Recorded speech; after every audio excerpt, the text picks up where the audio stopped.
Welcome, dear listener, to the Sleeping Hourglass. Tonight, we step gently into the ancient story of a man who wrestled with both heaven and his own heart. This is a journey that begins in flight and slowly finds its way home. Through tents glowing at dusk, dreams that reach the stars, and long nights where faith is tested and reshaped. If this gentle wandering through time brings you comfort, you're always welcome to like or subscribe. A small, quiet way of keeping this peaceful corner alive. The tent is silent, but the air inside it trembles. The blessing has been given. The words that once belonged to Esau now rest upon Jacob. Words spoken by a blind father whose hands had been deceived. And though Isaac's eyes could not see, heaven saw everything. The promise has passed, and nothing can return it. Outside, the camp of Isaac lies still beneath the dark sky of Beersheba, but within Esau's heart, anger burns like a hidden fire. When the mourning for his father's death shall come, he vows Jacob will die. It is not a cry shouted to the winds, but a whisper heavy with purpose, and it reaches the ears of Rebekah, who has long listened for danger. She moves quickly, her steps soundless on the desert floor. The mother who once guided her younger son's cunning now trembles for his life. She calls Jacob to her side. "My son," she says softly, "your brother comforts himself with thoughts of killing you. Flee now to my brother Laban in Haran. Stay with him a while, until your brother's fury turns away." Her voice wavers between love and fear, between faith and the memory of what her own hands have caused. Jacob listens, his heart a storm of regret and urgency. He knows he must go. The home of his fathers, the place of promise and inheritance, can no longer hold him. He must leave with nothing but his staff, his breath, and the covenant whispered over his unworthy name. Rebekah, still wise in her grief, speaks once more to Isaac. She pleads that Jacob must not take a wife from the daughters of Canaan, as Esau has done, and Isaac, remembering the promise sworn to Abraham, calls Jacob and blesses him again. He sends him forth, not in anger, but in the quiet authority of a patriarch who sees the hand of God even in the etchy of parting. "May God Almighty bless you," Isaac says, "and make you fruitful and multiply you, that you may become a company of peoples. May he give to you the blessing of Abraham, to you and to your offspring with you, that you may possess the land of your sojournings, which God gave to Abraham." The tent flap falls behind him. Jacob bows, the scent of desert dust already rising from the earth outside. He carries the weight of two voices, a mother's warning and a father's blessing, both echoing behind him like twin laments. The camp fades into shadow. His journey begins. The stars hang vast and cold over the Negev. Each one glimmers like an ancient promise, unreachable yet alive. Jacob walks, his staff marking rhythm against the sand. Every sound feels magnified in the silence. The whisper of wind, the faint creak of leather, the beating of his own heart. The land stretches out before him, wide and bare, and the loneliness of it presses close. He remembers Esau, his brother's voice, his strength, his laughter. How different they were, yet bound by the same womb, the same story. Now that bond has become a blade. He does not look back. To look back is to turn to sorrow. He keeps his eyes toward the north, toward Haran, toward safety, though he knows not what awaits him there. The sun rises and falls. The days stretch into miles. He eats little, sleeps less. The road feels endless, a road carved not only in sand, but in repentance. Sometimes he thinks of his father's trembling hands, his brother's bitter cry, his mother's face pale with fear. He wonders if he has lost everything, and if in losing it, he might yet find something eternal. The desert wind speaks softly, as if repeating words he cannot quite hear. There is no temple, no altar, no angel beside him, only the long silence of the wilderness. And yet, within that silence, something sacred begins to stir, the faint awareness of a God who watches, even when unseen. Night falls again, deep and wide. The stars shimmer above like countless eyes of light. Jacob stops to rest, laying his head upon a stone. The earth beneath him is cold, the sky above, endless. He closes his eyes, though sleep does not come easily. He is between worlds, the one he fled and the one he has not yet found. And somewhere in that in-between, a quiet faith begins to breathe. The wind carries sense of earth and distant mirror. In the stillness, Jacob thinks of the words spoken over him, not of deceit or of wrath, but of promise. The God of Abraham, the God of Isaac, will he also be the God of Jacob? The question lingers unanswered, yet it begins to take root in his heart. He shifts, clutching the stone beneath his head, as if it might steady him. The cold bites his skin, and the darkness feels alive. He prays, not in formality, but in desperation, "Lord, keep me." It is all he can say, and it is enough. The night deepens, and with it, the quiet ache of the unknown. Jacob has no idea that this path, this exile, this loneliness, is the doorway to his destiny. That even now, steps away from fear and guilt, heaven waits to open. He walks because he must. He flees because he cannot stay. And somewhere in the rhythm of those steps, faith begins its first fragile beat. The road to Haran lies long ahead, a ribbon of dust and memory winding toward hope. Behind him, Esau's fury smoulders. Before him, angels wait unseen. And within him, the seed of a nation stirs, a promise not yet named, but already chosen. Jacob does not yet know that his wandering will one day become Israel's story. He does not yet see the ladder that will reach between heaven and earth. But even now, as he disappears into the horizon, carrying nothing but breath and blessing, the story of redemption is quietly unfolding through him. The stars wheel above, ancient and patient, the desert holds its breath, and Jacob, the fugitive son, walks beneath the same sky that once called to Abraham, the same sky that will one day shine over 12 tribes and a nation born of grace. He keeps walking. The night does not end, but neither does the promise. And in that dark expanse between fear and faith, Jacob takes his first step into the mystery of God. By morning, the heavens will speak, and the dream of Bethel will begin to dawn. Night gathers around Jacob like a vast cloak of silence. The road from Beersheba has stretched long and lonely, and the weight of distance has begun to settle in his bones. He has fled far enough that Esau's anger feels like an echo, yet not so far that fear has loosened its hold. He walks until the light fades completely, until his eyes can no longer tell the sand from the sky. When darkness deepens, he stops. There is no tent, no servant, no fire.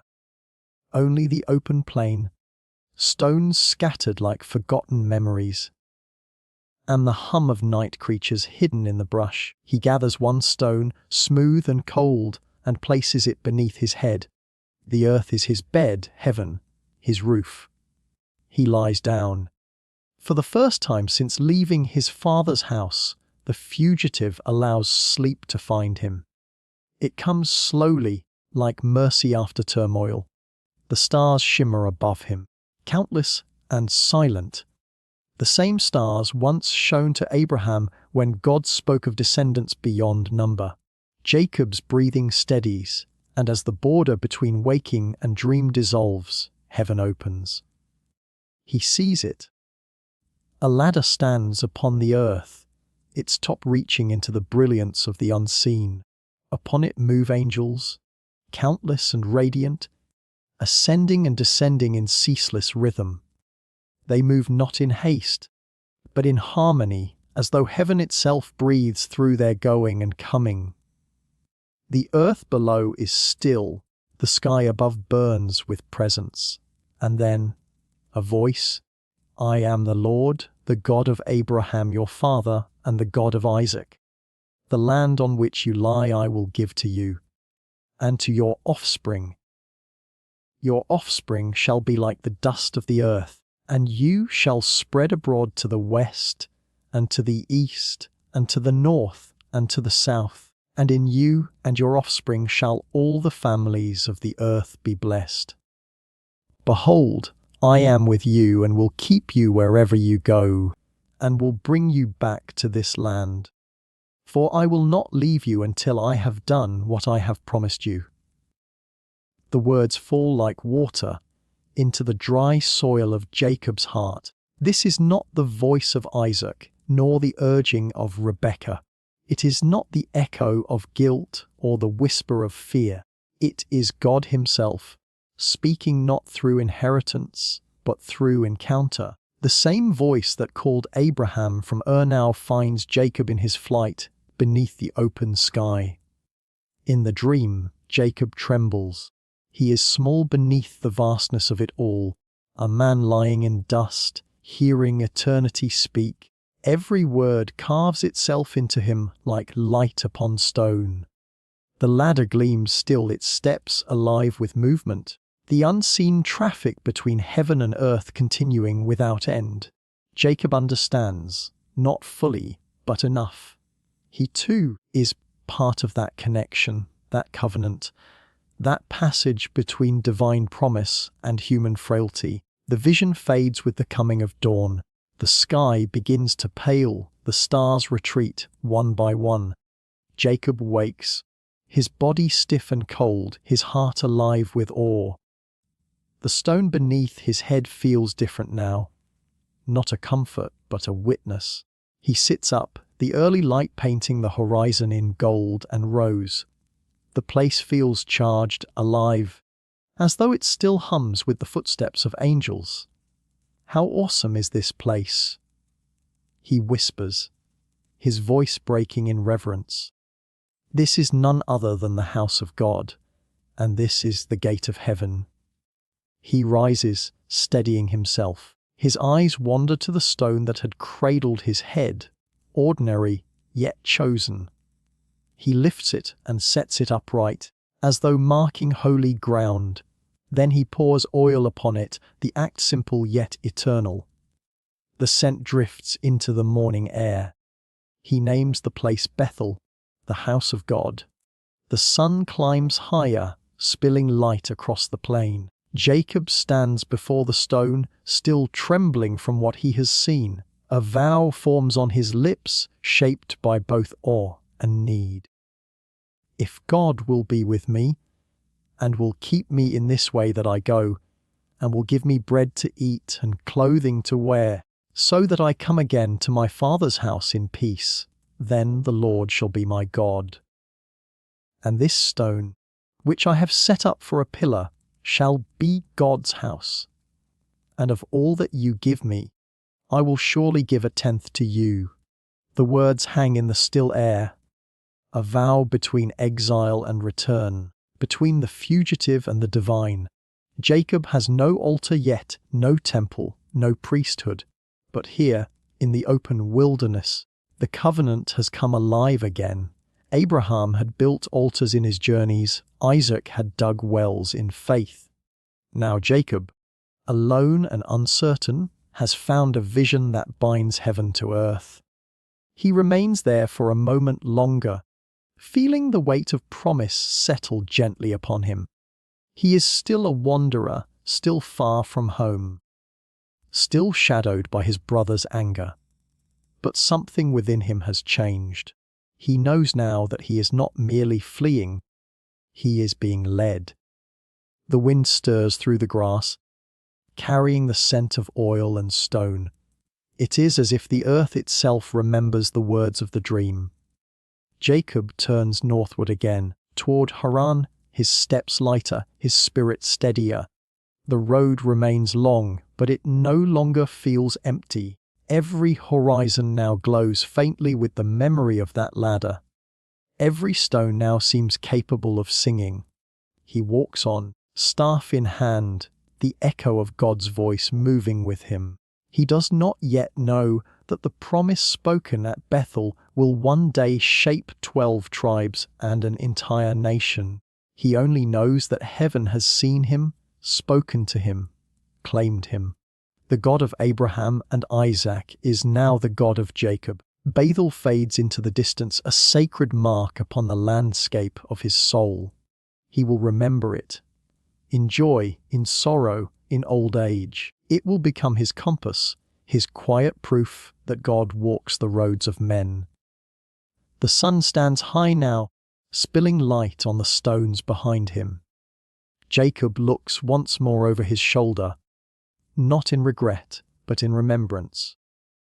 The ladder is gone, the dream closed, but its promise remains like breath in the air. He walks toward the unknown, and the unknown walks beside him. And as Jacob's shadow stretches toward Haran, the memory of Bethel glows softly behind him, a promise alive within his steps, leading him toward a well, a meeting, and the waiting heart of Raquel. The sun rises over the plains of the east, stretching its gold across the distance. Jacob walks steadily, his staff tracing a line through dust and memory. Days have passed since Bethel. Days of quiet travel and nights of reflection beneath a faithful sky. The dream of the ladder still burns softly within him, like an ember that refuses to fade. Each step northward feels guided, though he cannot see the hand that leads. The road bends toward Haran, the land of his mother's kin, the place where Abraham once sent his servant long ago to find a wife for Isaac. Now the same promise seems to move again, circling through generations, seeking its next keeper. Jacob, weary from the journey, feels the pulse of destiny, but not yet the form of it. He only knows he must arrive. At length, the hills open to a wide valley, where the light shimmers upon flocks grazing in the distance. There, in the still heat of day, he sees a well, a circle of stone surrounded by shepherds and sheep. A great stone covers its mouth, heavy enough that several men must roll it aside before water can rise. Jacob approaches, dust upon his cloak, and greets the men softly. "Brothers," he asks, "where do you come from?" "From Haran," they answer. He leans upon his staff. "Do you know Laban, the son of Nahor?" They nod. "We know him." "Is he well?" "He is well," they reply. And behold, Raquel his daughter comes with the sheep. Jacob turns, and the world seems to still. Across the field, a young woman walks, her form bright against the horizon, the sheep following her as though drawn by her voice. The sun rests upon her hair, and in her steps there is a quiet confidence born of the daily rhythms of care and labor. Raquel, the daughter of Laban, the granddaughter of Nahor. Without knowing it, she walks toward the man who will shape the rest of her story. When Jacob sees her, something within him awakens. Not desire alone, but a recognition deeper than sight. It is as if all the miles of exile have led him to this single moment by a well where time folds and promise breathes. He watches her draw near, the flocks pressing close, the shepherds waiting in silence. Jacob steps forward. The shepherds watch as he alone rolls the great stone from the well's mouth, strength fueled not by pride, but by something purer, gentler, and new, He draws water, and the sound of it rises like a hymn in the heat of day. Then he waters the flock of Laban, his mother's brother. The act is simple, yet it carries the weight of covenant. When the last sheep drinks, Jacob turns to Raquel, his voice unsteady with both exhaustion and awe. He tells her who he is, the son of Rebekah, her father's nephew, a wanderer seeking refuge among his own. And then, overcome with emotion, Jacob weeps. The journey, the fear, the promise, the loneliness, all find their release beside that well. Raquel, startled but moved, runs to tell her father. Laban comes quickly, embracing Jacob with warmth and welcome. He brings him home, listens to his tale, and names him family. Jacob stays with him a month, helping with the flocks, finding rhythm again in labor and life, and with each passing day, his eyes seek Raquel, the shepherd girl by the well, the quiet joy of his exile. Then comes the moment of promise. Laban looks upon him and says, "Because you are my kinsman, should you serve me for nothing? Tell me, what shall your wages be?" Jacob does not hesitate. "I will serve you 7 years," he says, "for Raquel, your younger daughter." Laban nods. "It is better that I give her to you than to another man. Stay with me." And so begins the waiting. 7 years, long by the measure of time, but light by the measure of love. The fields bloom and fade. The seasons pass like slow rivers. Jacob tends the flocks through heat and cold, through drought and rain. Each sunrise brings work. Each sunset brings the distant sound of Raquel's laughter near the tents. He does not count the days, for love has made them weightless. The scripture says, "They seemed unto him but a few days, for the love he had for her." It is a gentle kind of faith, not the kind that builds altars or wrestles angels, but the kind that waits. Patience becomes Jacob's altar. Devotion becomes his offering. He has deceived and fled. Now he learns to labor and endure. Each day teaches him what no blessing could give, that love ripens best in time's slow hands. At the end of 7 years, the long-expected day comes. Laban gathers the men of the place and makes a feast. Torches flicker like stars brought down to earth, their light dancing on woven cloth and smiling faces. Jacob's heart beats with the quiet joy of fulfillment. The air hums with laughter and song, the night of his long-awaited union with Raquel. But beneath the laughter lies deceit. When night deepens and the stars rise higher, Laban calls for his daughter, veiled, silent, led by servants. Jacob, wary but content, does not see beneath the fabric that hides the face before him. The tent closes, the music fades. Outside, the camp rests. Inside, the lamp glows softly, and the silence of a long-awaited union fills the night. But when dawn touches the horizon and light filters through the cloth, Jacob turns. And the truth stands before him. It is Leah. The moment hangs like a shattering glass. Disbelief gives way to anger. Jacob rises, heart pounding, the memory of his own deceit echoing now in reflection. He, who once disguised himself to claim a blessing not meant for him, has now been deceived in turn. The mirror of divine justice stands clear. He storms from the tent and finds Laban. "What is this that you have done to me? Did I not serve you for Raquel? Why then have you deceived me?" Laban answers calmly, "It is not so done in our country to give the younger before the firstborn. Fulfill her week, and we will give you this also for the service which you shall serve with me yet 7 other years. 7 more years. 7 more years of labor for the promise he already believed fulfilled." Jacob's silence becomes his answer. He fulfills Leah's bridal week. Then after 7 more years Raquel is given to him. 2 sisters now share one husband. A household born not from harmony, but from deception and longing. And thus begins the quiet rivalry that will shape generations. Jacob loves Raquel more than Leah. Yet it is Leah whom the Lord sees. Morning breaks over Haran. Leah holds her newborn close, whispering, "Surely the Lord has looked upon my affliction. Now my husband will love me." She names him Reuben.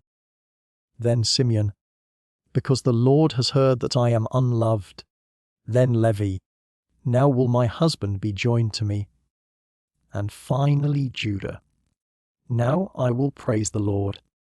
It is a turning of the soul. Leah no longer pleads for Jacob's love. She turns her praise heavenward. From her 4th son, Judah, the line of kings, and the Messiah will one day come. What began in deception turns to grace. Across the camp, Raquel watches, her beauty shadowed by envy. She cries, "Give me children, or else I die." Jacob answers, weary, "Am I in God's stead, who has withheld from you the fruit of the womb?" Raquel gives her maid Bilhah to Jacob. Bilhah bears Dan and Naphtali. Leah answers by giving her maid Zilpah, who bears Gad and Asher. Through rivalry and longing, sons are born, each name a reflection of struggle and grace. Reuben finds mandrakes in the field. Raquel bargains with Leah for them. At night Leah conceives again, Issachar, then Zebulun, and a daughter, Dinah. Still, heaven's favor rests upon her. At last mercy visits Raquel. She conceives and bears a son, naming him Joseph. "The Lord shall add to me another son." Her laughter returns like rain on parched ground. The long silence is broken, hope renewed. Jacob holds Joseph and feels the promise stirring again. That covenant first spoken beneath Abraham's stars. 12 children will fill the camp: Reuben, Simeon, Levi, Judah, Dan, Naphtali, Gad, Asher, Issachar, Zebulun, Joseph, and soon Benjamin. Each name a story, each life a thread in the tapestry of God's plan. At night, Jacob sits beneath the stars. He remembers the vision, "So shall your descendants be." Perhaps these children, born of rivalry and grace, are those very stars, now breathing upon the earth.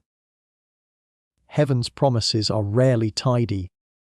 They are born through the ache of waiting, the lessons of love, and the slow mercy of time. Leah rests beneath the canopy of night, her heart calm at last. Raquel, holding Joseph near, smiles through tears. Their rivalry fades into the vast rhythm of providence. A story larger than their wounds. As the years stretch on, Jacob's patience ripens into resolve. His hands are calloused, his heart tempered by love and loss. But soon, deceit will return again, for the time is coming when Jacob must outwit Laban and begin his journey home. For within these tents, born of love, labor, and deception, the foundation of Israel is set.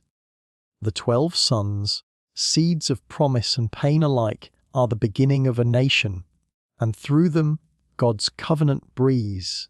Steady, unseen, and everlasting, night deepens. The camp sleeps. Jacob looks toward the horizon, where his journey began, and where it will soon return. The stars above whisper the same promise once given to Abraham. "So shall your descendants be." Morning stretches gently over Haran, a pale light spilling across the tents, gilding the fields where flocks graze in slow rhythm. The years have folded quietly upon themselves, and Jacob, once a wanderer fleeing his brother's wrath, now stands as a man of substance. His herds spread across the hills like ripples of living silver. His tents hum with life, and the name of Jacob is spoken with a mixture of respect and envy. Yet prosperity, like the desert wind, carries both fragrance and dust. Jacob's journey has been long in Laban's land. 14 years of service for love, first for Leah, then for Raquel.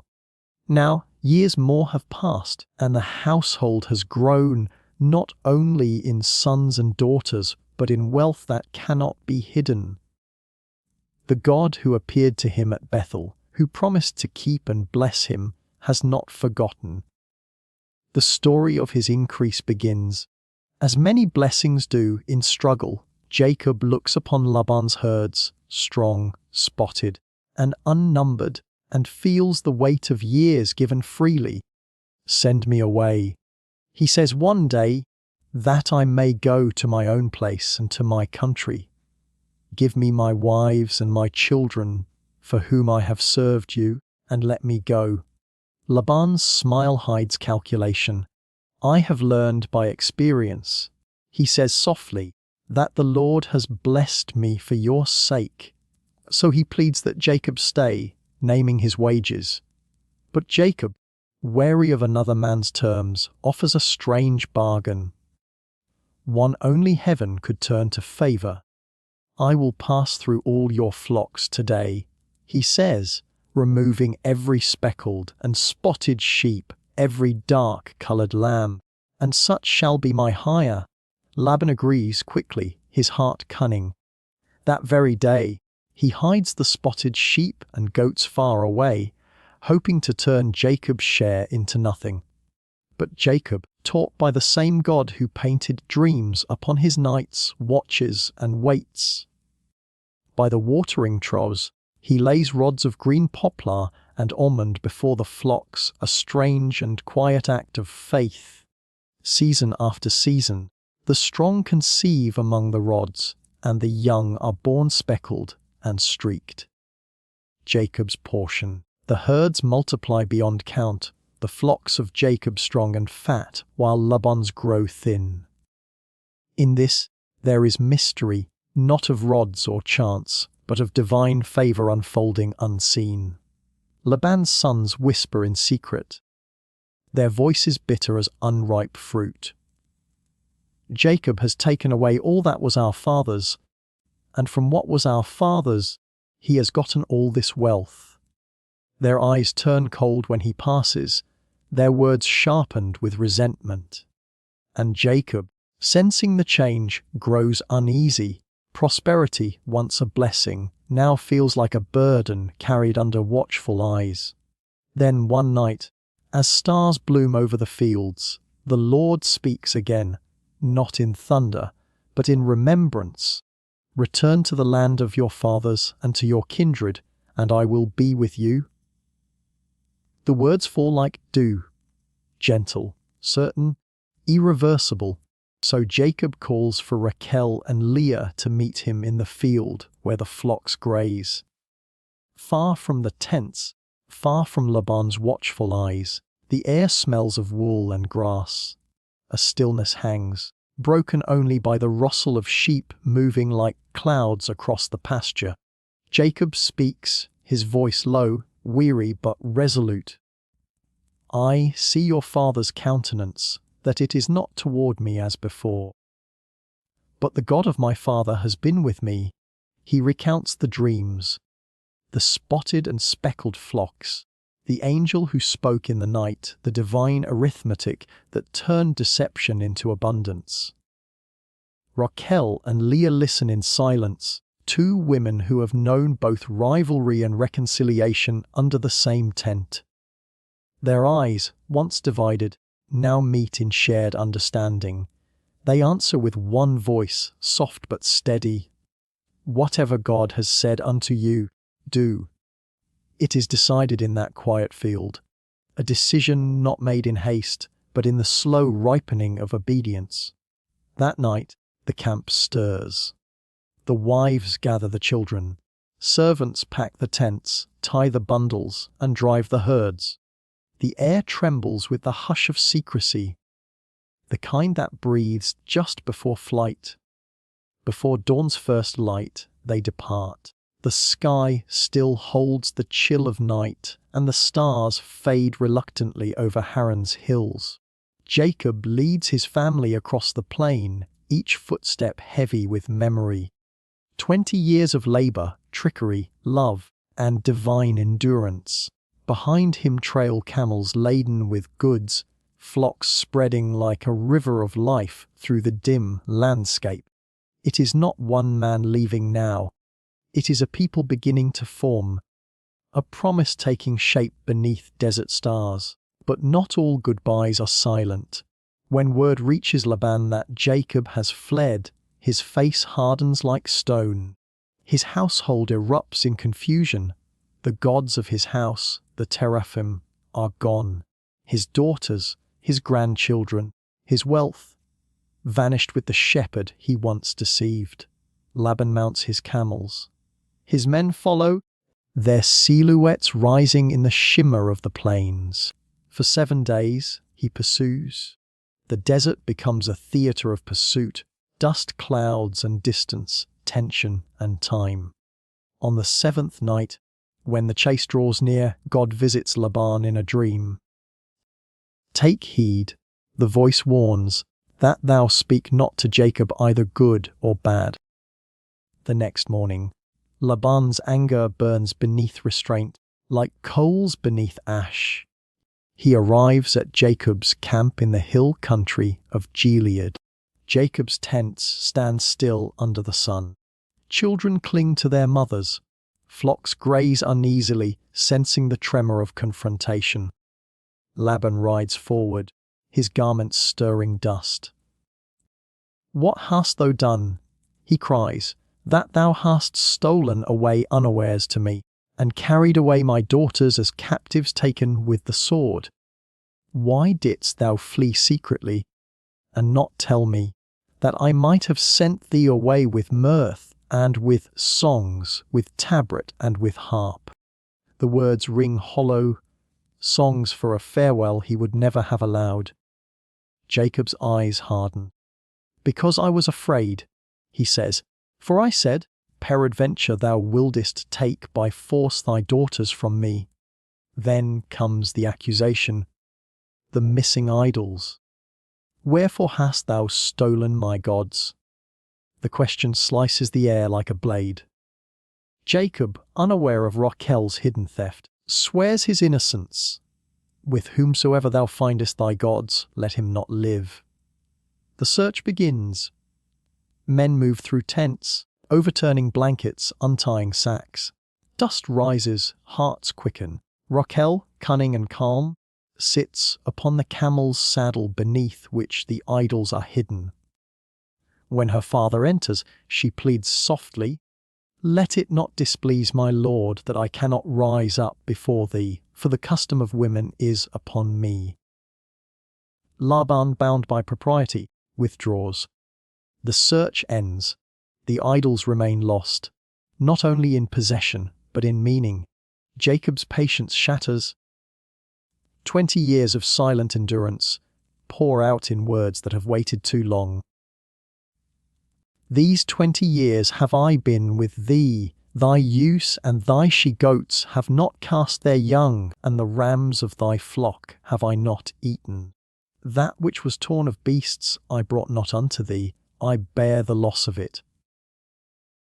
In the day the drought consumed me, and the frost by night, and my sleep departed from mine eyes." His voice quivers not with rage, but with weariness. The cry of a man who has borne more than most and asked little in return but peace. Laban listens. The echo of truth disarms him more deeply than anger could.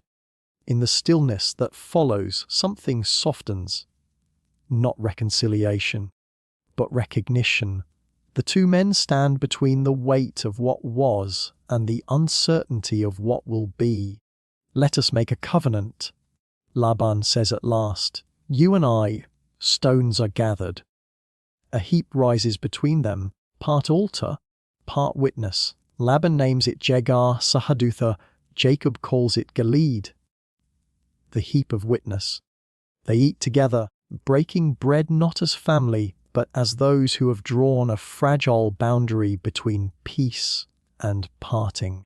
Laban lifts his eyes toward his daughters and grandchildren, faces he will not see again. His voice trembles between blessing and command. The Lord watch between me and thee, when we are absent one from another. He warns Jacob to deal kindly with his daughters, to remember the covenant they have cut. Then, without embrace or song, he departs. The dust of his caravan fades into the horizon.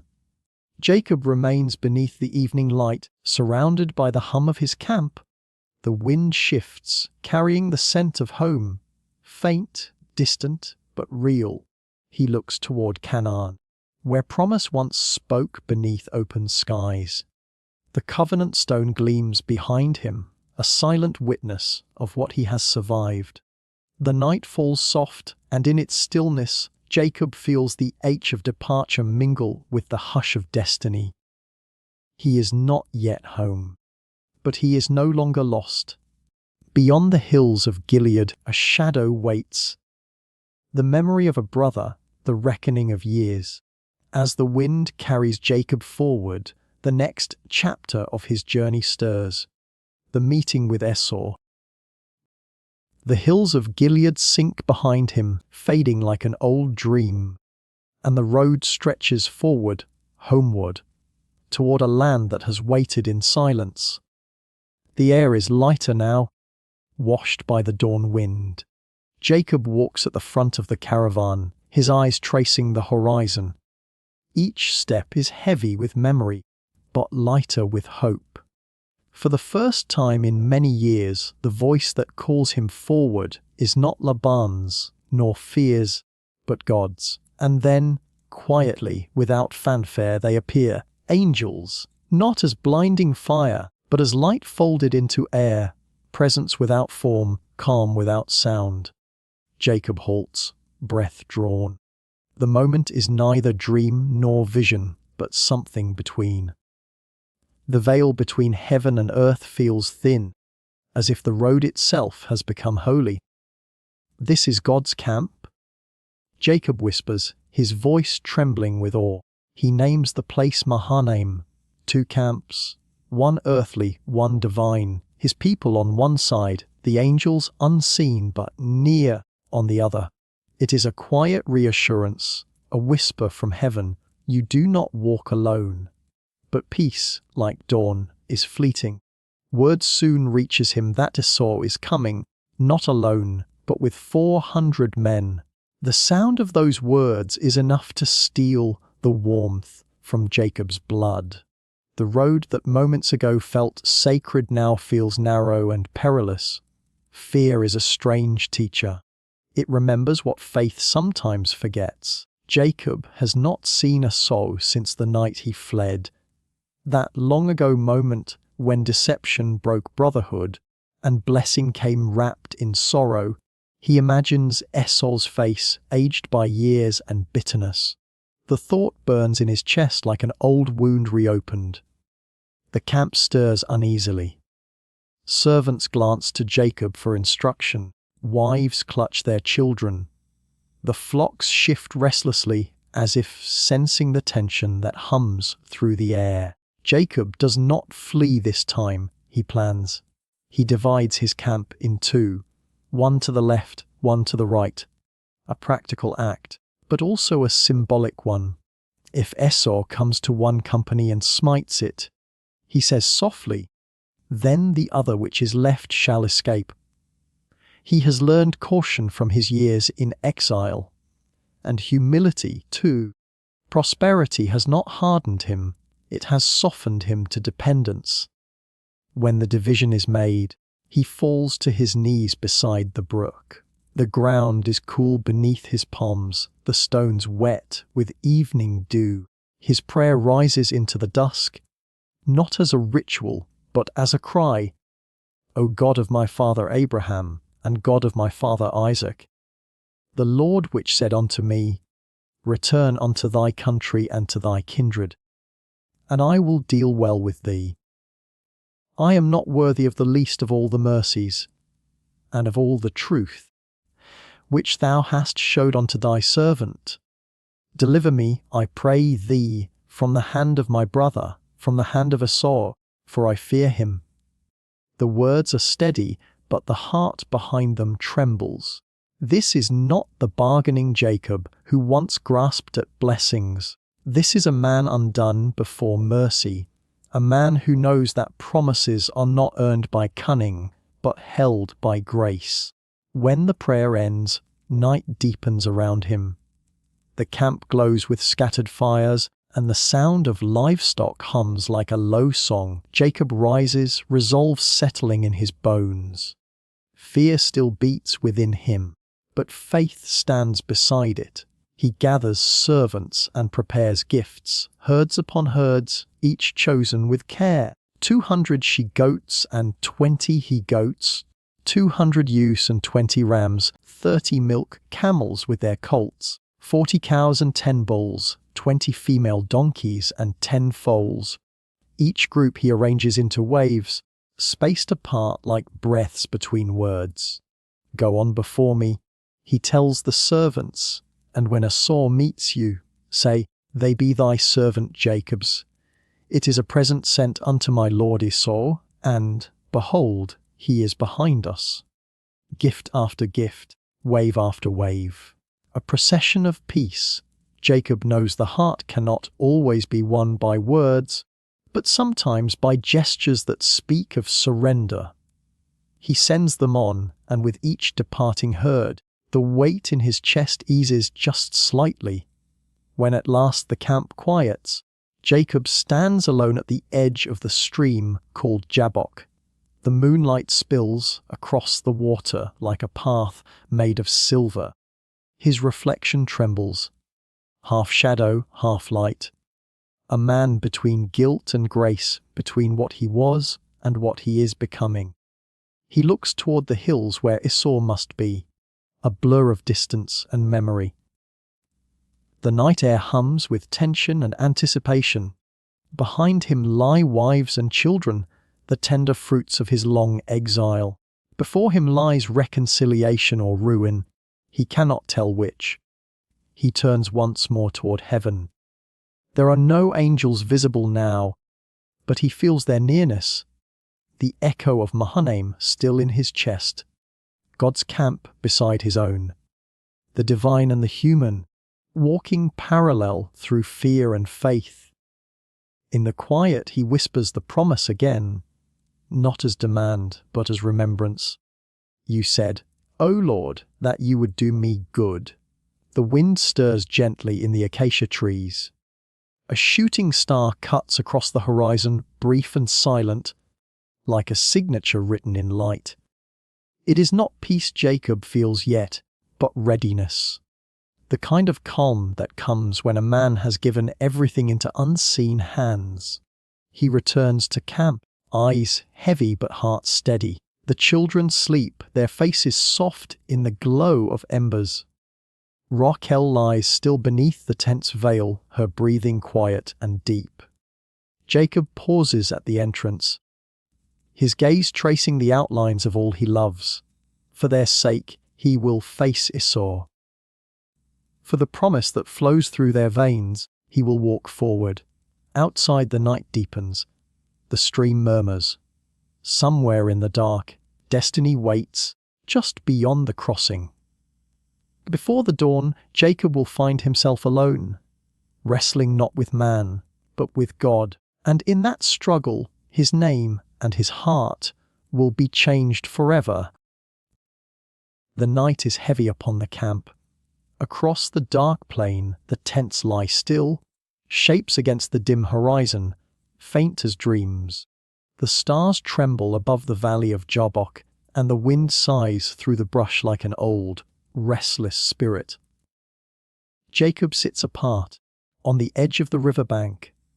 The waters move like molten glass beneath the moon, whispering secrets to the stones. Behind him, his family sleeps.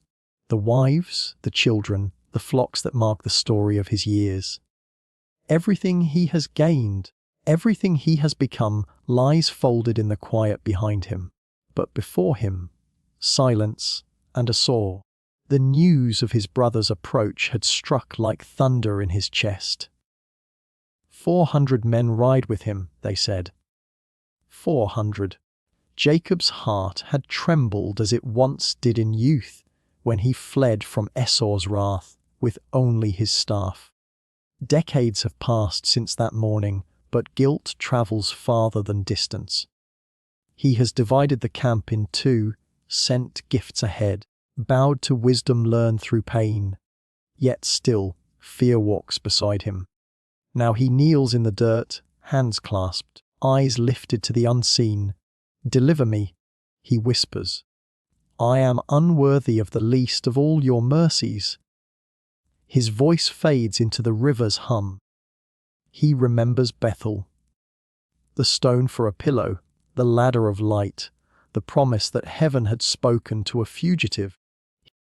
He remembers Laban's trickery, Raquel's tears, Leah's quiet strength. He remembers the Angels of Mahanaim, their shimmer in the distance like dawn before dawn. And now, here at Jabbok, everything converges. The past, the promises, the sins, the blessings, all press upon this single night. Jacob rises. The camp breathes softly behind him, and he crosses the ford alone. He has sent everyone ahead. Only the sound of water and the pulse of his heart remain. The darkness deepens. Then a presence. He does not see its face, nor hear its coming. But suddenly he is no longer alone. A hand grips him, strong, sudden, unyielding. He gasps and turns. Instinct over faith, fear over thought. The two fall into the dust. The struggle begins. It is not a battle of words, nor of swords. It is the meeting of two forces, human and divine, clay and spirit, fear and faith. The night groans around them. The river splashes underfoot, stones shift, the air thickens with effort. Jacob's breath comes in ragged bursts, his muscles ache, his heart pounds. Who is this stranger? He does not know. But he knows he cannot yield. The fight stretches on, minute after minute, hour after hour, until time itself seems to dissolve. The stars blur above him. Sweat burns his eyes. His hands clutch the form that resists him, warm and cold all at once, like the touch of eternity. Jacob's strength, once cunning, now becomes something simpler, desperate, raw, honest. This is not the grasp of deception, nor the reach of ambition. This is a soul clinging to its maker in the shape of a man. The night deepens, pressing like a weight upon the valley, and still they wrestle. Neither speaks. The only sound is the heaving of breath and the grind of earth beneath their struggle. Somewhere far away, a child stirs in his sleep. A lamb bleats in the darkness. The river hums its endless song.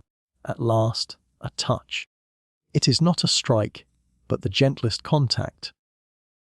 The stranger touches Jacob's thigh, and the joint wrenches with sudden pain. Jacob cries out, falling to one knee. The ache runs deep, sharp as truth. Yet even in pain, he does not release his hold. The stranger speaks, the first sound in a night of silence. "Let me go, for the day breaks." But Jacob, panting, wounded, trembling, answers through clenched teeth. "I will not let you go unless you bless me." The air stills. The world pauses to listen. "What is your name?" the stranger asks. "Jacob."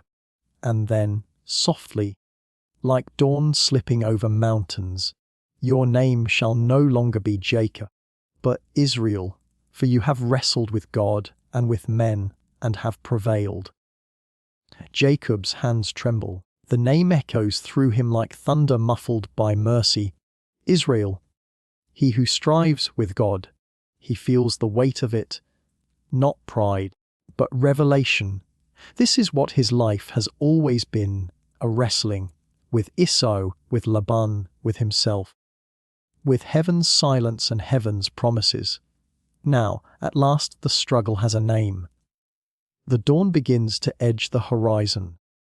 The first pale light spills over the river. Jacob blinks through the brightness, and the stranger is gone. Only the wind remains, and the ache in his thigh, and the warmth of a presence too holy to grasp.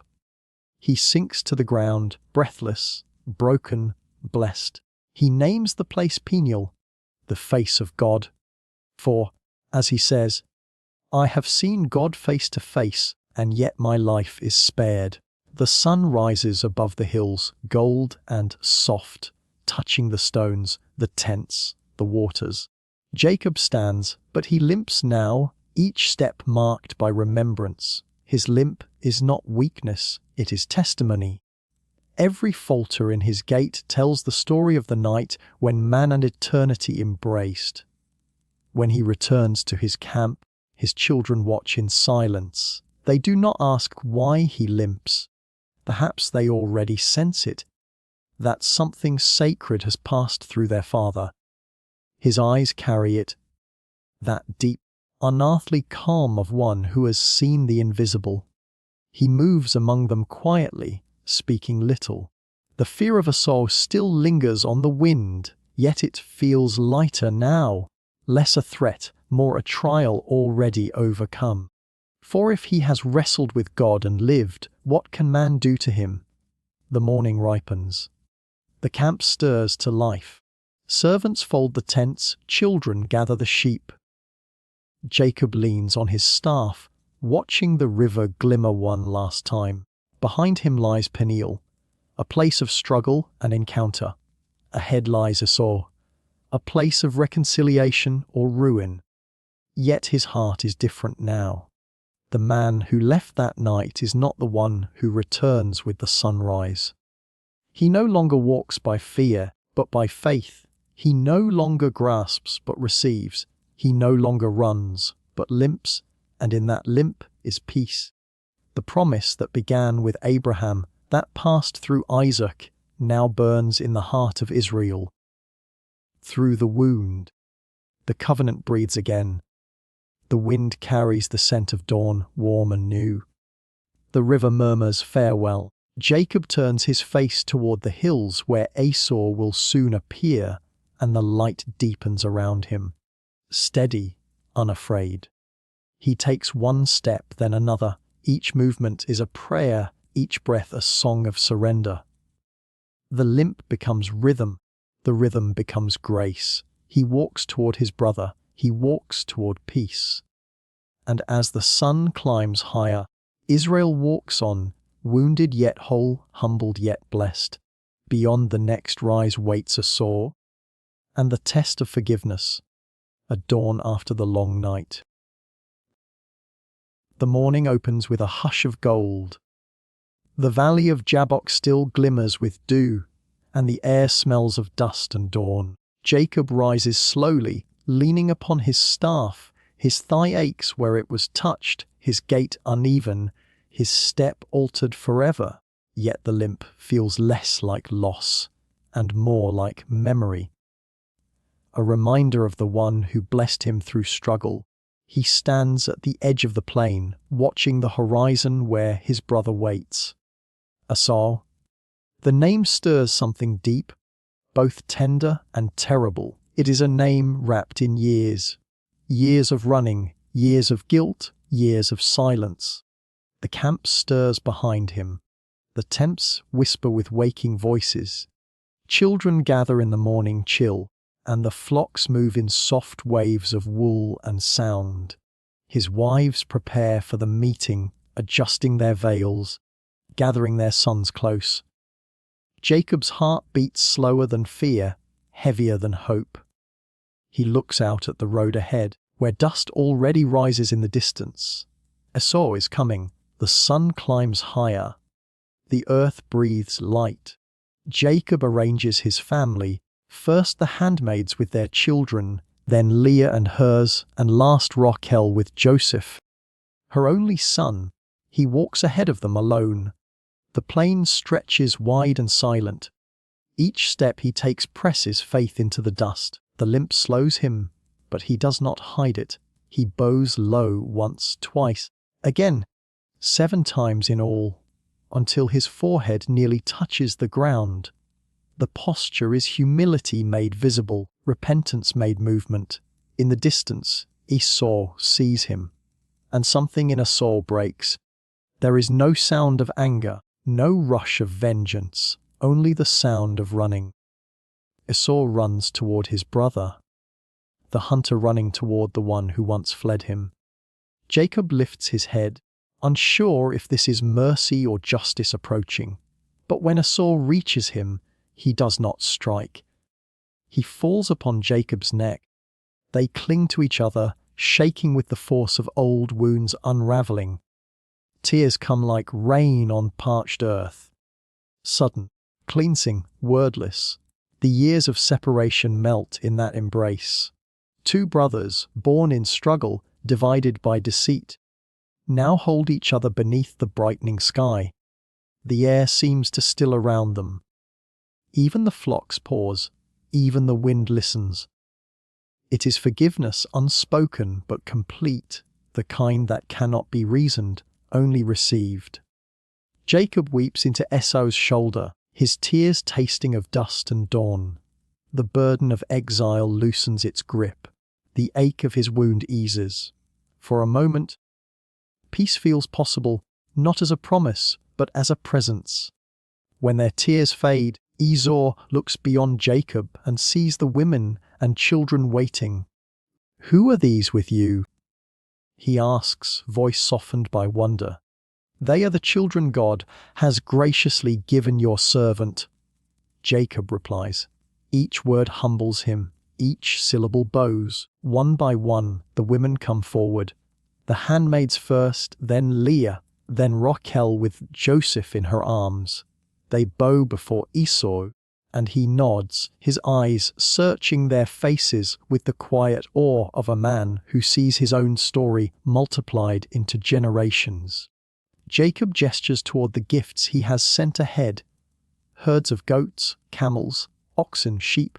"Please," he says, "accept this blessing from my hand, for God has dealt graciously with me, and because I have enough." But Esau shakes his head. "I have enough, my brother. Keep what is yours." Jacob insists, "Please take it. For to see your face is as though I had seen the face of God, and you have received me favorably." Esau studies him, sees the truth of it, and accepts. It is not the wealth that matters, but the offering of peace. The morning light grows warmer, wrapping them both in a stillness older than memory. There are no witnesses to what forgiveness feels like from within. Only hearts that loosen their hold on what once was. Esau turns, pointing toward the red hills. "Let us journey on," he says, "and I will go before you." Jacob smiles faintly, though weariness clouds his eyes. "My Lord knows that the children are frail, and that the flocks are with young. If they are driven hard for even one day, they will die. Please go on ahead. I will move slowly, at the pace of the livestock and the children, until I come to you in Seir." Esau nods, understanding. He offers to leave some of his men for protection, but Jacob declines. "What need is there? Let me find grace in the sight of my Lord." And so Esau departs, his riders like shadows in the sunlight, his forgiveness trailing behind him like fragrance after rain. Jacob watches until the last trace of his brother disappears over the ridge. Only then does he breathe fully, deeply. The air feels new, washed clean by mercy. He turns his face toward the land ahead. Not Seir, but Succoth, where he will build a home for his family and shelters for his cattle. There, for a time, he rests. The ache in his hip remains, but it no longer burdens him. It reminds him instead that struggle and grace can live in the same flesh. The days pass in peace. He watches his sons play by the river, their laughter like sunlight scattered on water. The tents are full, the past is softer. Yet sometimes, when evening falls and the wind turns cool, Jacob looks toward the south where Esau went and wonders at the mystery of hearts that can change. He knows their paths will not often cross again. That time will spread them apart like the branches of a great tree. But the root, forgiveness, holds unseen beneath the soil. He lifts his eyes to the sky. The same stars shine now as they did when he fled from home. But tonight they seem gentler. The God who met him at Bethel, who wrestled with him at Jabbok, has met him again through Esau's arms. Jacob lies down, resting on his staff, his face turned toward heaven. The night hums quietly around him. In peace, he drifts towards sleep, a man forgiven, a man renamed. And as Jacob sleeps beneath the same stars that once guided his flight, the land around him exhales in quiet peace. But peace on earth is never still for long. Soon he will build an altar, and sorrow will come to his house again. The hills of Canaan cradle Jacob's household in the faint hush of homecoming. After years of exile, of wrestling with men and with God, Jacob stands at last upon the soil promised to his fathers. The wind that once carried Abraham's tents now stirs his own. The flocks graze upon the same meadows. The same sun touches his brow, and for a quiet moment the past feels reconciled. He builds his dwelling near Shechem, a place of open valleys and fertile land. Here, Jacob is no longer the fugitive nor the deceiver. His heart, scarred yet steady, longs for stillness. So he raises stones and calls the place El Elohe Israel, God, the God of Israel. The name settles like incense in the air, a whisper of gratitude after storms. Around the altar, the camp breathes with domestic rhythm, fires lit, children's laughter trailing like sparks into dusk. Leah watches over her sons, strong and restless, their faces lit with the glow of youth and untrained strength. Raquel, still fragile, holds Joseph close, her eyes far away, tracing some quiet prayer only she understands. Jacob, seated beneath the shade of an oak, feels the fragile peace hum beneath the day.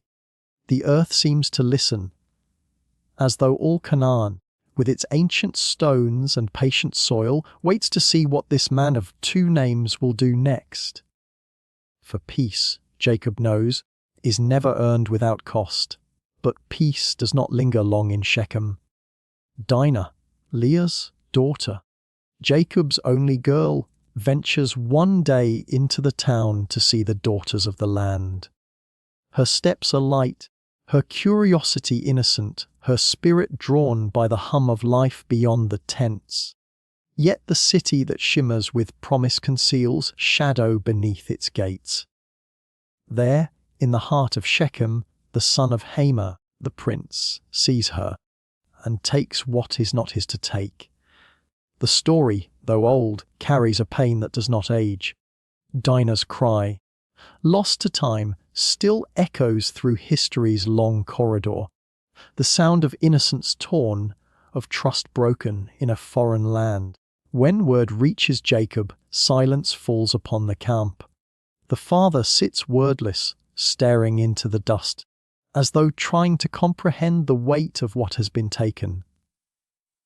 The sun sets without prayer that night. Even the altar seems to dim. His sons return from the fields, their faces dark with wrath, and something ancient stirs within them, a justice born not from law, but from blood. Simeon and Levi, Dinah's full brothers, take the lead. Their voices are sharp as flint when they speak. Shall he treat our sister as a harlot? But their fury hides a deeper wound. The unspoken grief of a family dishonored, a sister defiled. They go to Hamor and his son with cunning words. They speak of peace, of union between peoples, of shared covenant. Let all your men be circumcised, they say, and we shall dwell together as one. Haman, eager for reconciliation, agrees. The men of Shechem consent, unaware that vengeance crouches in the shadow of the truce. 3 days later, when pain weakens the city, Simeon and Levi take up the sword. Night becomes a furnace of retribution. The brothers pass through the streets like ghosts, and by dawn, the city bleeds in silence. Dinah is brought home, her eyes hollow, her spirit veiled. Around her, the camp stirs with uneasy triumph. The sons of Jacob have avenged their sister, but in their wake lies ruin. Smoke rises from Shechem's roofs, dark against the morning light, and the altar of Il-Elohi Israel stands witness, unoffered, untouched. Jacob hears the cries, the clamour, the distant crackle of fire, and his heart breaks anew. He calls his sons before him, his voice trembling with both fear and fury. You have brought trouble upon me, making me odious to the inhabitants of this land. We are few in number. If they gather against us, we shall be destroyed. But Simeon and Levi answer him without remorse. Should he treat our sister as a harlot? The silence that follows cuts deeper than any sword. The father looks upon his sons, the same hands that once tended lambs now red with blood. He sees not only their anger, but a reflection of his own nature. That same cunning, that same fierce will to prevail. The deception that once shaped his youth now blooms in their hearts, wild and unbridled. Night falls over Shechem. The camp is quiet except for the crackling of distant embers. Jacob walks among the tents, his staff tapping softly against the earth. He passes the place where his altar stands, cold stone beneath the stars, and kneels. He speaks not of vengeance nor of blame. Instead, he whispers of forgiveness, of the heavy inheritance of men who wrestle with both heaven and themselves. God of my fathers, he murmurs, I am not worthy of the least of all thy mercies. Around him, the wind sighs through the oaks, carrying away the scent of smoke. Jacob feels the weight of his lineage pressing upon him. The call of a covenant that demands not only obedience, but transformation. His sons, his household, his heart, all must be refined in the fires of faith. The dawn comes pale and uncertain. Flocks stir, servants move, the camp begins to pack its tents. The altar remains a silent monument to both devotion and sorrow. Before leaving, Jacob lingers, pressing his palm to the stone. El-Elohi Israel, he says once more, but now the words tremble. God is still his God, but he understands that the blessing of belonging also bears the burden of becoming. They depart Shechem, leaving behind both altar and ashes. The land is quiet again, but the memory lingers. The price of pride, the pain of justice without mercy. Jacob's household carries the scar like a shadow. As they travel on, the patriarch looks back once, seeing the smoke rise faintly in the distance. A warning to all who build altars before their hearts are healed. He does not speak of Shechem again. Yet from this silence, a new awareness begins to take root within him. The slow understanding that faith must shape not only a man, but the generations that follow him. For in his sons lies both the promise and peril of the covenant. A nation in embryo, fierce and flawed, destined for greatness yet haunted by its own violence. The road ahead winds toward Bethel, where an old vow waits to be fulfilled. There perhaps the God who renamed him will speak again. And so Jacob turns his face toward Bethel, the place where heaven once touched the earth in his dream. The altar at Shechem fades behind him, but the lesson remains before a man can lead a nation. His own house must be wrestled into peace. The camp is restless in the dawn. Dust hangs over the horizon, stirred by camels, and the shuffling of tents being struck. After the sorrow of Shechem, the air feels heavy, like breath held too long. Jacob rises early, his face lined with fatigue, but his eyes glint with quiet resolve. He has heard again the voice that once thundered through his dreams. Arise, go up to Bethel and dwell there. Make there an altar unto God, who appeared unto thee when thou fleddest from the face of Esau thy brother. The command is not new, but it feels renewed. A call to return, not merely in distance but in soul. Bethel is where it all began, the ladder, the angels, the vow whispered into the dark. It is the place where a frightened fugitive saw heaven open. Jacob gathers his household beneath the pale morning light. Around him stand his wives, his sons, his servants, weary, weary, wounded by the years. Their faces bear the marks of wandering, of conflict, of compromise. He looks upon them not as a herdsman, but as a patriarch, a man entrusted with a promise too large to carry alone. He speaks softly, but with a gravity that silences even the children. Put away the foreign gods that are among you. Purify yourselves and change your garments. Then let us arise and go up to Bethel. At first there is hesitation. The household has grown large, filled with many hearts, many loyalties. Over time, idols have crept in. Small, glittering tokens taken from Shechem. Carved faces of other nations, gods of harvest and hearth.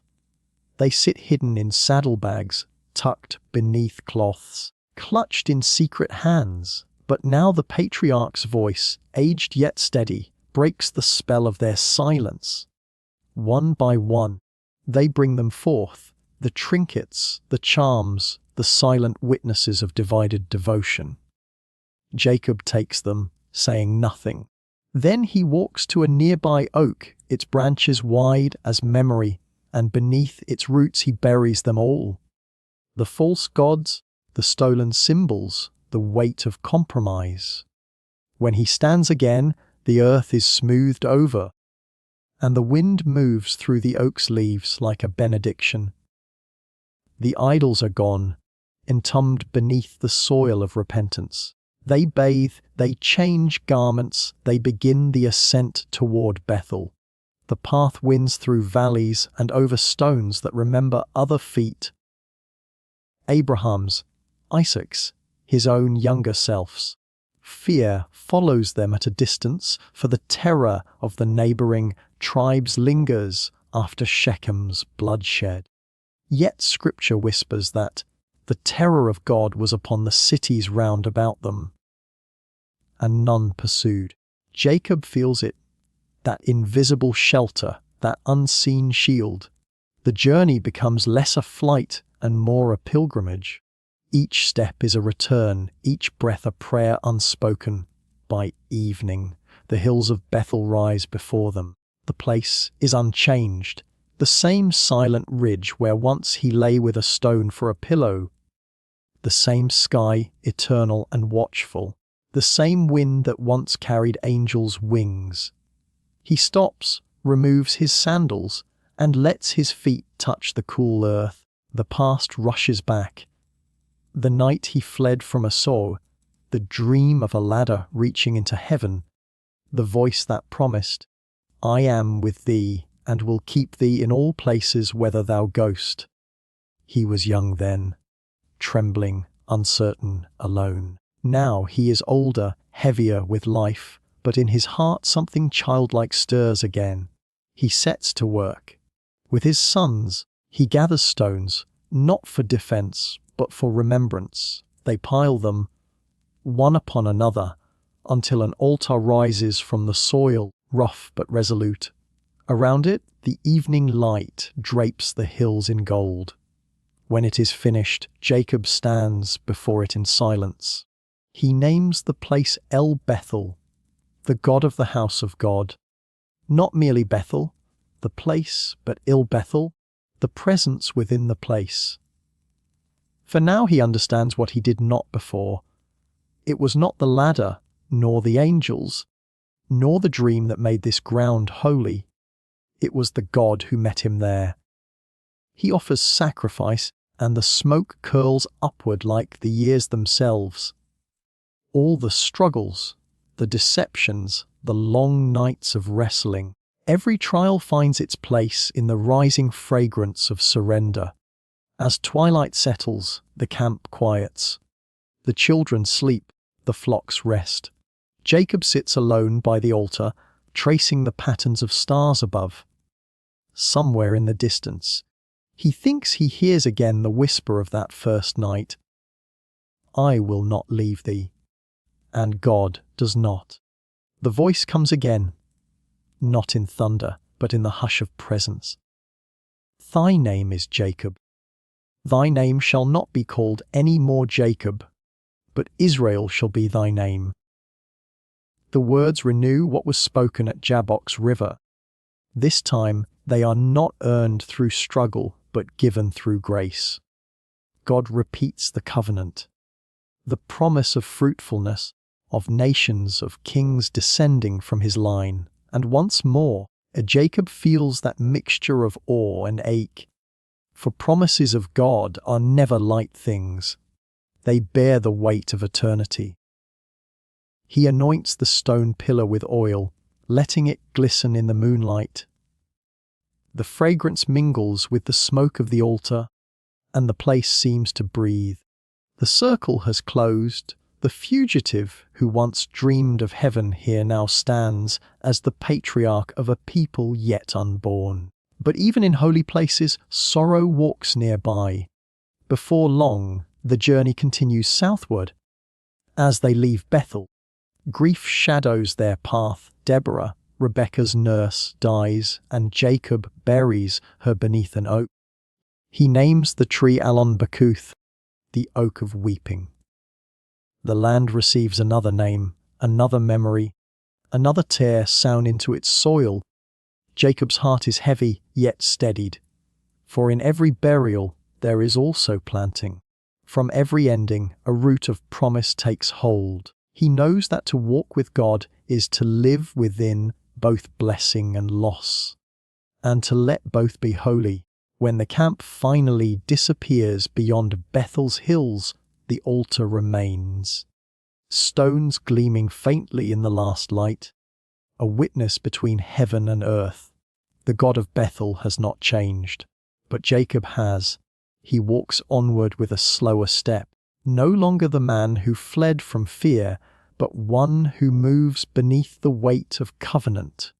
His household follows, a living procession of promise, flawed yet chosen, wary yet watched over. And behind them, the wind passes softly through the oak that guards the buried idols.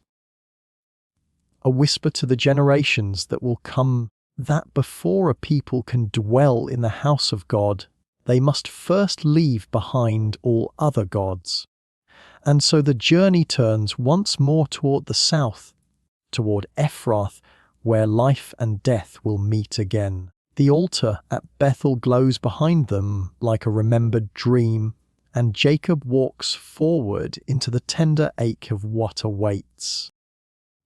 The morning is soft and cool as Jacob's caravan moves southward.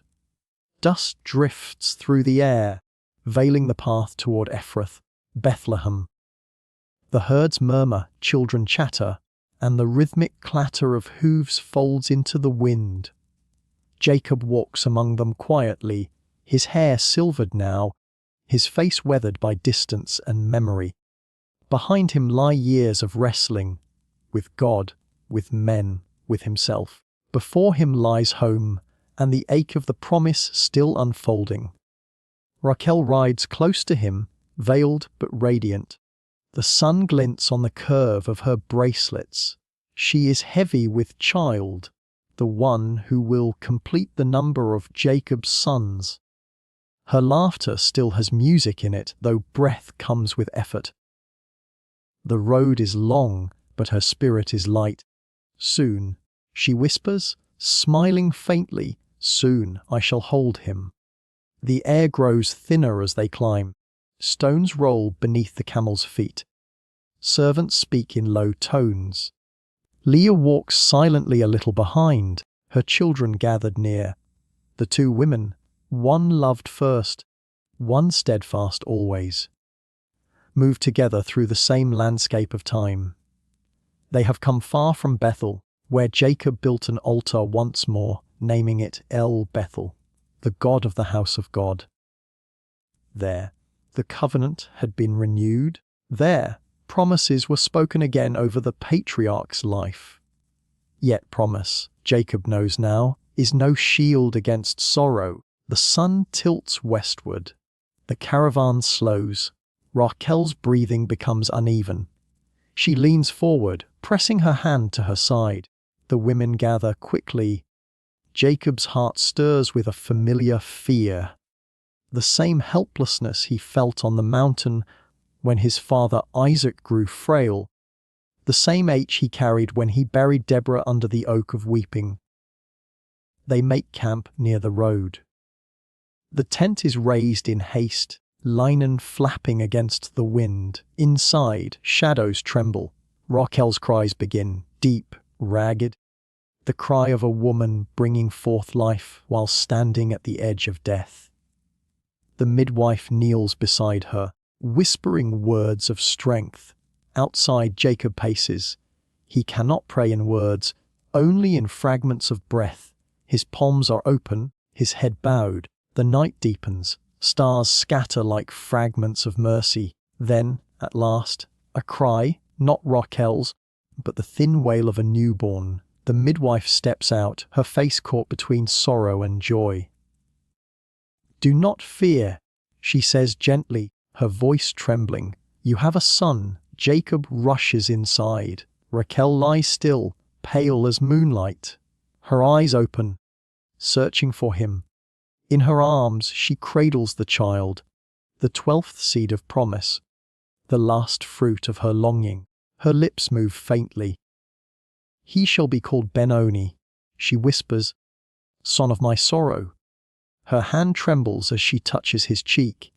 "But you must live." Jacob kneels beside her, tears falling on her hands. He holds her close as her breathing slows, as her gaze drifts toward a place beyond the tent's woven roof, as if she already sees the heaven she longed for. When her last breath leaves her, it seems to dissolve into the night wind, carried gently away. For a long time, Jacob does not move. The baby stirs soft and small in his mother's still arms. The camp is silent except for the crackle of fire and the whisper of sheep beyond the hills. When at last he speaks, his voice is quiet but resolute. "He shall not be called Benoni," Jacob says. "Shall be called Benjamin, son of my right hand." The words linger like a blessing, like a promise of strength rising from the shadow of sorrow. Morning finds the camp wrapped in stillness. Raquel's body is prepared, wrapped in fine cloth, anointed with oil. The caravan moves again, slower now, toward Ephrath. They stop at a certain place along the way, a small ridge overlooking the plain. Jacob chooses it himself.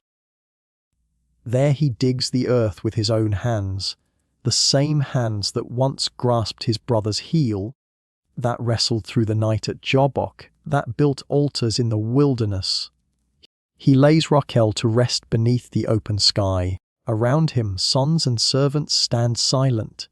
Even the wind seems to pause. Jacob sets a pillar above her grave, a single stone lifted upright, unadorned yet enduring. The sun catches its edge and turns it gold. "This," he murmurs, "is the pillar of Raquel's tomb. The years will pass. Travelers will come by that road and see it standing still, weathered but unbroken.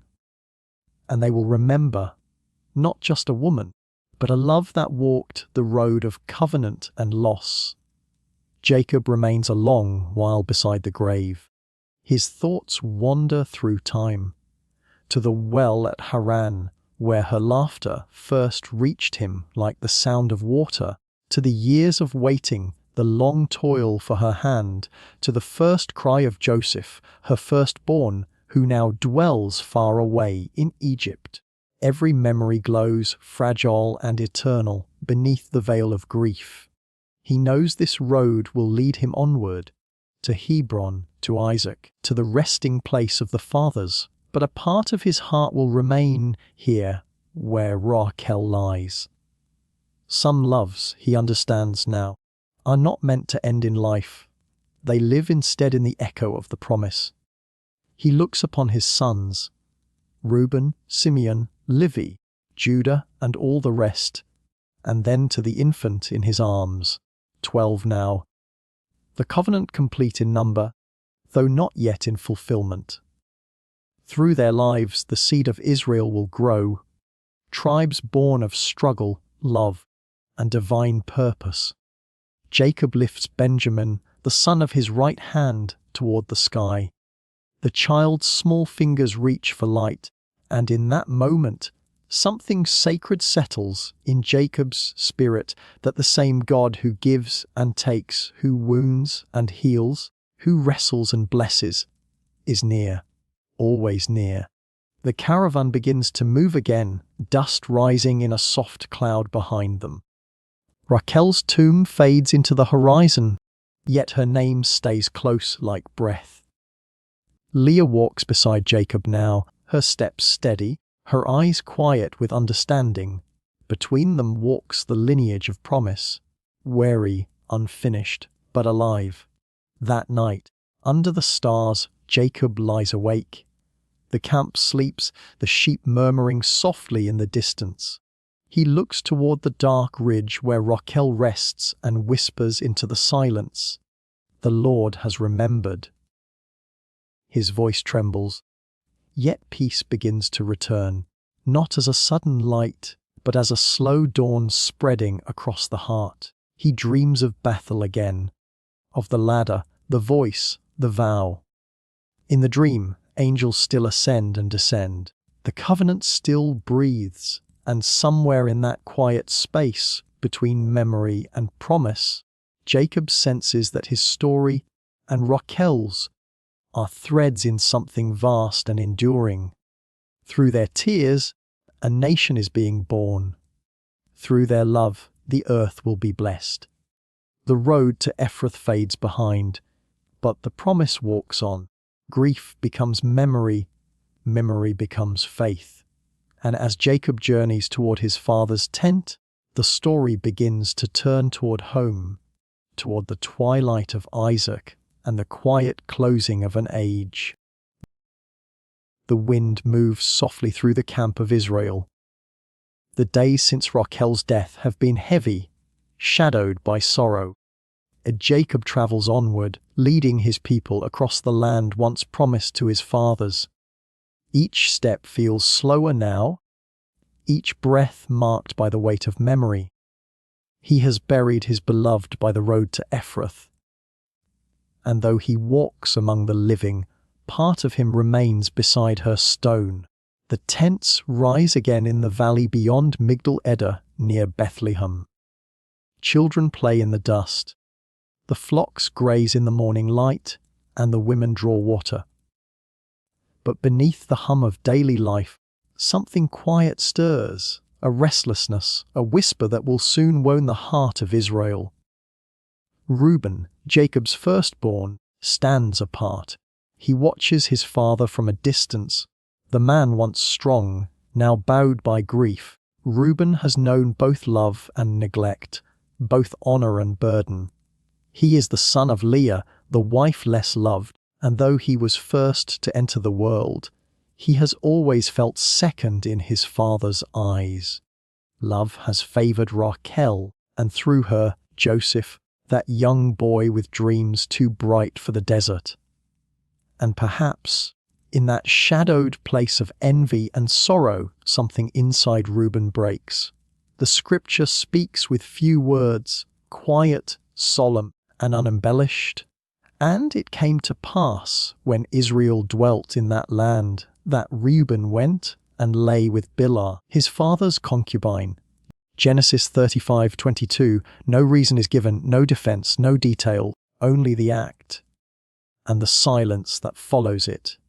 It is a moment of rebellion, of deep dishonor, that ripples through generations.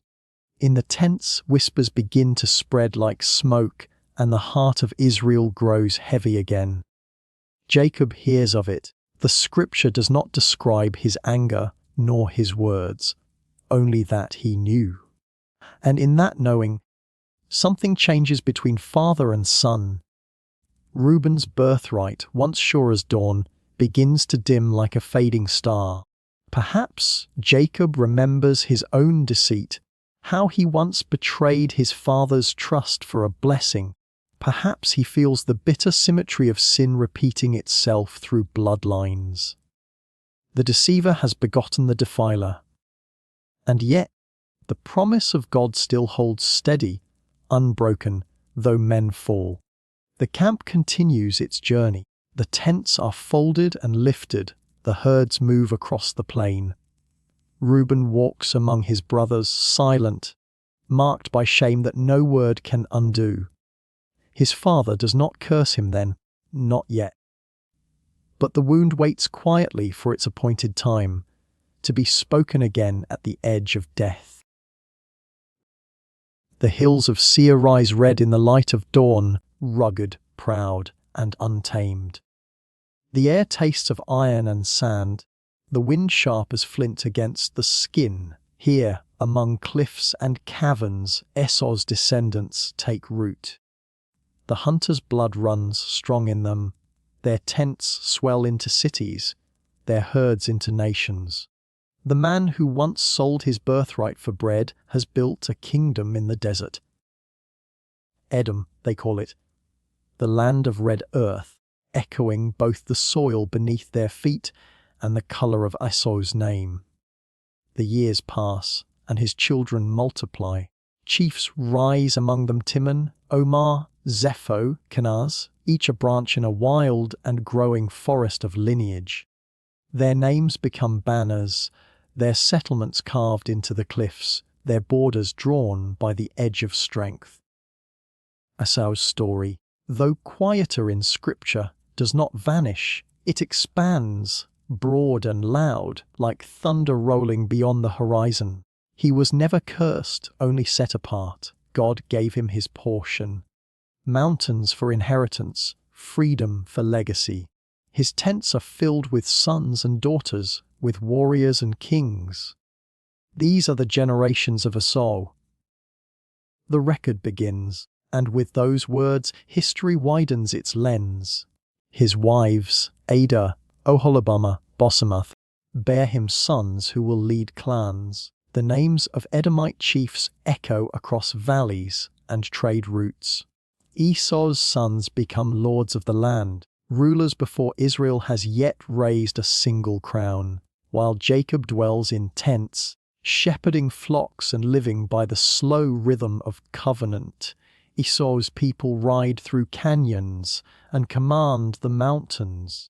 The two brothers walk separate destinies, both shaped by the same divine hand, yet walking paths that will rarely meet again. The scripture notes it plainly. Esau is Edom. The hunter has become a nation. And though Jacob holds the promise, Esau holds the earth. His descendants intermarry, expand, fortify. Kingdoms rise where once there were only camps.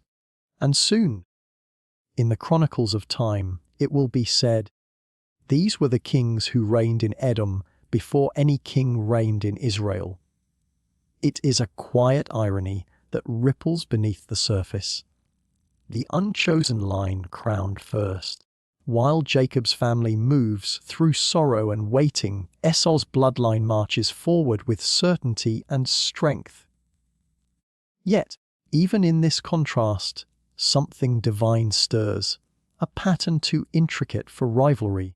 The Lord's story is not written in speed or splendor, but in patience. Jacob's descendants, the 12 tribes just beginning to take shape, are still small, fragile, dwelling in tents and memories. They carry promises heavier than armies. Their wealth is measured not in cities or gold, but in words spoken from heaven. I will make you a great nation. And yet, in the pages of Genesis, the lineage of Esau is given its due, name by name, chief by chief, a recognition that even those outside the chosen line are not forgotten. History, it seems, keeps both silence and song. In the caves of Seir, torches flicker on the walls as the Edomites feast. The scent of roasted meat fills the air, laughter echoing against stone. The people of Esau are strong, fierce, untamed as their land. Their gods are many, their customs their own. They know the desert's secrets, where to find water beneath the rock, how to trace stars across unending sky. Esau himself grows old amid abundance, his beard grays, his arms remain powerful. His eyes still burn with the same intensity that once met Jacob's at the river crossing. He has forgiven his brother, but he has not forgotten. In the quiet of his tent, perhaps he sometimes wonders what became of the birthright he sold. Whether the blessing he lost still echoes somewhere in Jacob's campfires. Yet there is no bitterness, only distance. His life has been full. He has lived by the bow, by the hunt, by his own strength. In the land of Edom, his name will endure long after his body rests. Far away, Jacob too leaves among his people, tending sheep, raising sons, remembering Raquel. The two brothers' leaves now flow like separate rivers, one swift, one winding, yet both born from the same spring. The descendants of Esau will one day stand as neighbors and rivals to the children of Israel. When Israel wanders in the wilderness, they will ask passage through Edom's land, and Edom will refuse. Centuries will pass, and prophets will speak of Edom's pride and downfall, yet also of the Lord's justice over both nations. For now, however, all is quiet. The two families grow, one under the shadow of divine covenant, the other under the strength of the earth. And heaven watches both, measuring not by power or might, but by purpose. The contrast between Esau and Jacob is not a tale of better and worse, but of design. Two paths carved by the same unseen hand. Esau's line teaches that blessing is not always covenant, and covenant not always ease. One son receives nations, the other receives a promise that will outlast nations. As the genealogy of Edom unfolds, a rhythm of names like footsteps through time, we hear the echo of the human story itself, the desire to build, to endure, to name and be named.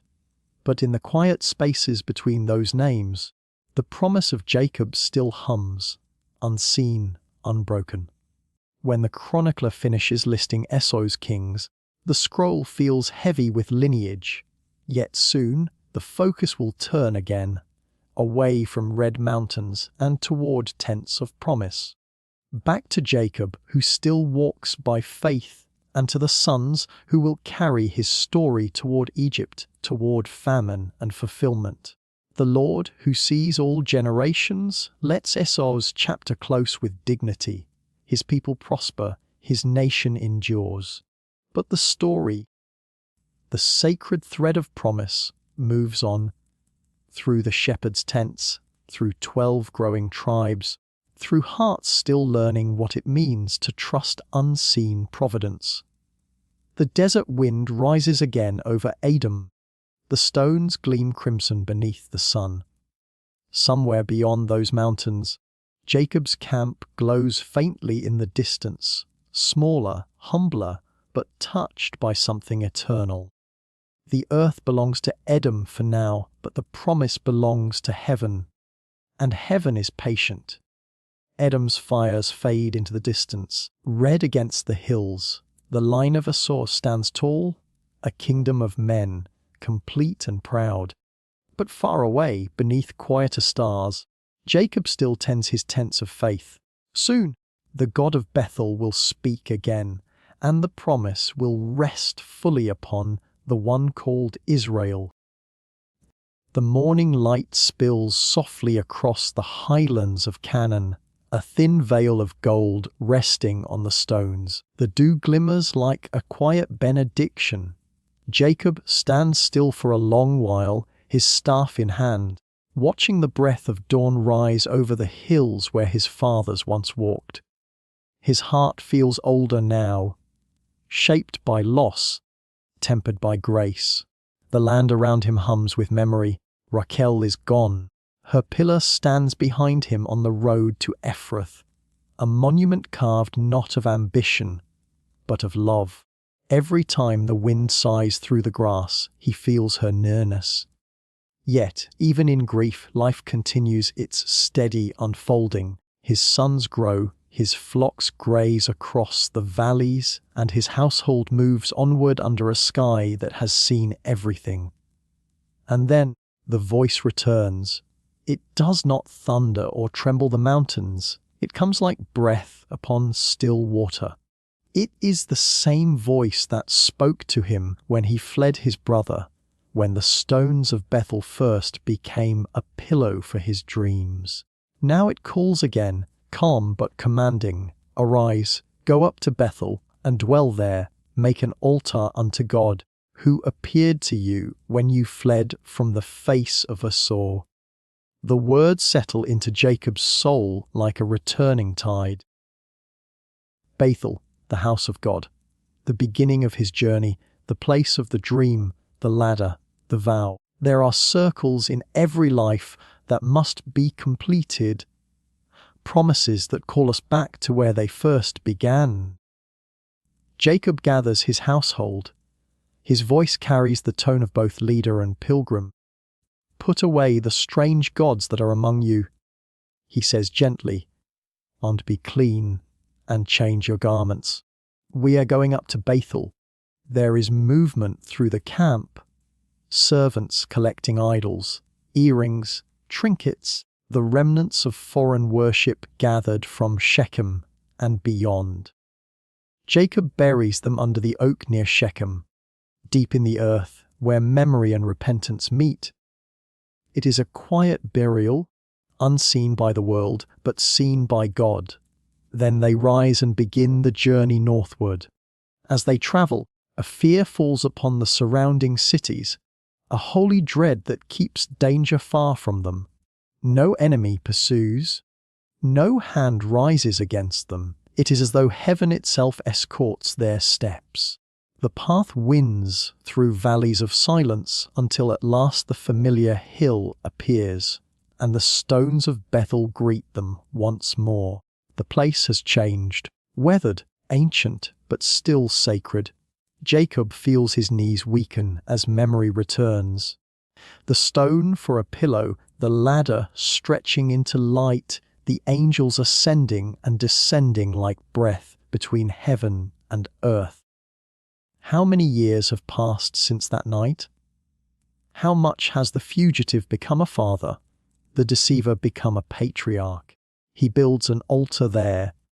Carefully, reverently, each stone is placed as though he is rebuilding a memory, word by word, until the structure stands whole, and he calls the place El Bethel, the God of the house of God. It is not just Bethel now. It is the one who dwells there, the one who has walked with him through every exile and return. The smoke of the sacrifice curls upward, thin and fragrant, carrying prayers older than language. The sound of flocks murmurs in the distance. Children laugh softly near the tents. In that quiet, God appears to Jacob once more. There are no visions of ladders this time, no angels moving in brilliance, only presence. Steady, near undeniable, and God speaks. Your name is Jacob. Your name shall not be called Jacob anymore, but Israel shall be your name. Jacob bows his head, the words falling upon him like oil. Israel, the one who strives with God, who prevails not by strength but by surrender. The name is not new, but now it is sealed, confirmed not through struggle, but through grace. Then comes the promise. The same ancient rhythm that once fell upon Abraham beneath the stars, that echoed again over Isaac's quiet fields. I am God Almighty. Be fruitful and multiply. A nation and a company of nations shall come from you, and kings shall spring from your loins. The land which I gave to Abraham and Isaac, I give to you, and to your seed after you will I give the land. The words settle into the air, eternal and weightless, yet heavy with destiny. This moment is not just for Jacob, but for every generation that will trace its faith back to his tents. And then, as suddenly as he appeared, God ascends from him, the presence lifting like mist. Jacob remains still, his face wet with tears he does not wipe away. He knows what he has heard, and it will not fade. He sets a pillar in that place, the second in his life to bear the weight of encounter. He pours a drink offering upon it, then oil, marking the stone with the scent of devotion. The pillar gleams faintly in the morning light, a silent witness to covenant renewed. The camp begins to stir. Children run between tents, women prepare the day's bread. The herds are restless. Life, as always, moves forward. Yet the air feels different, charged with remembrance, washed in peace. Jacob walks among his people and feels something deep within him settle. The promise is not just for tomorrow. It has become the rhythm of today. The God who once met him in loneliness has now met him in fulfillment. He looks toward the horizon where the road bends toward Hebron, where his father still lives, where the twilight of Isaac's days awaits. The journey is not over. The covenant, though sealed, will yet be tested through famine, through exile, through centuries. But for now, Jacob, Israel, rests in the knowledge that heaven has spoken once again. He lingers a moment longer at the altar, tracing the lines of the stone with his fingers. Every promise once whispered in fear has now been spoken in peace. The wanderer has found his center. The sun rises higher, gilding the hills, and the shadows of the pillar fall long across the ground. Jacob lifts his staff, turns toward his tents, and breathes in the stillness. The God of Bethel is not far. He never was. The altar still smokes as Jacob turns his face toward Mamre, where an old father waits and time prepares to close another chapter. The promise has been spoken, the blessing now breathes. Soon, the voice of faith will whisper again. Over the quiet passing of Isaac, the last patriarch of the beginning. The road to Mamre feels longer than before. The dust clings to Jacob's sandals, the years clinging too, years filled with exile, dreams, and promises fulfilled. Around him, the hills of Hebron stretch quiet beneath the afternoon sun, their olive trees trembling faintly in the wind. This is the land of his childhood, where he once hid from his brother's wrath and his mother's tears. Now he returns not as a fugitive but as a patriarch, aged, weathered, and full of memory. In the distance, the tents of his father's camp ripple like gentle waves. Smoke curls from a fire.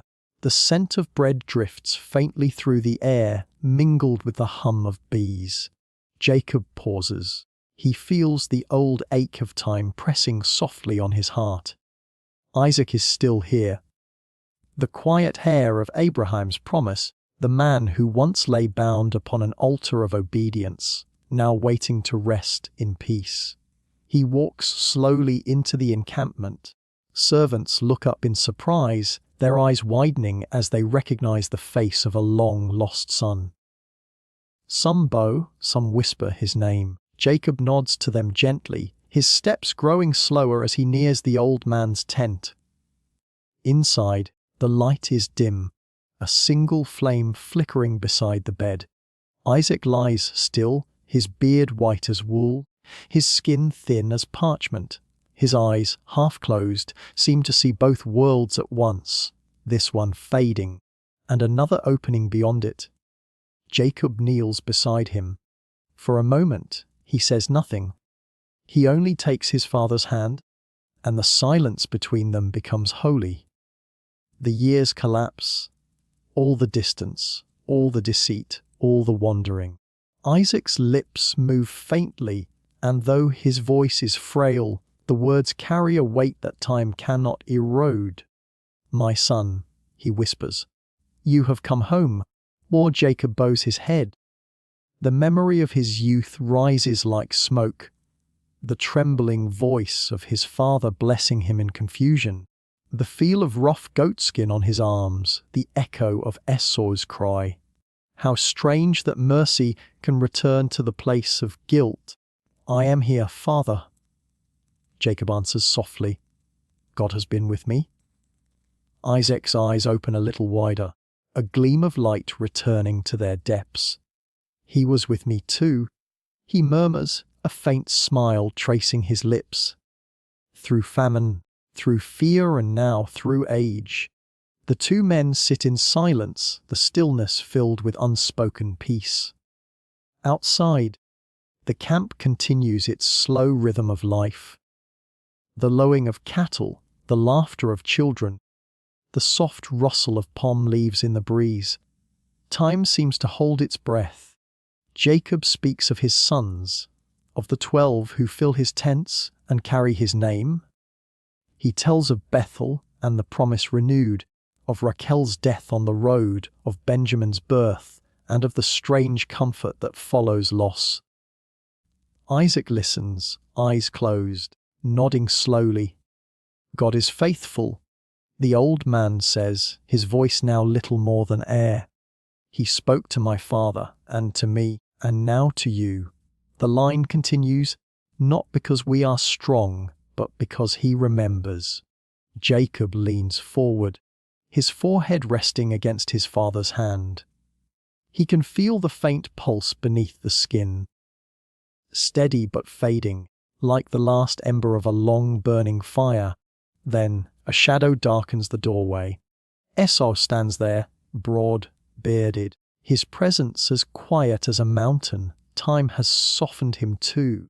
The anger that once burned in his eyes has long cooled into acceptance.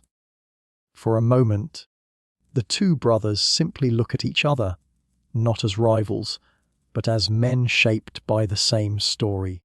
Esau enters the tent without a word and kneels on the other side of the bed. He reaches for Isaac's other hand. The old man's lips tremble in a faint smile as he feels them both beside him.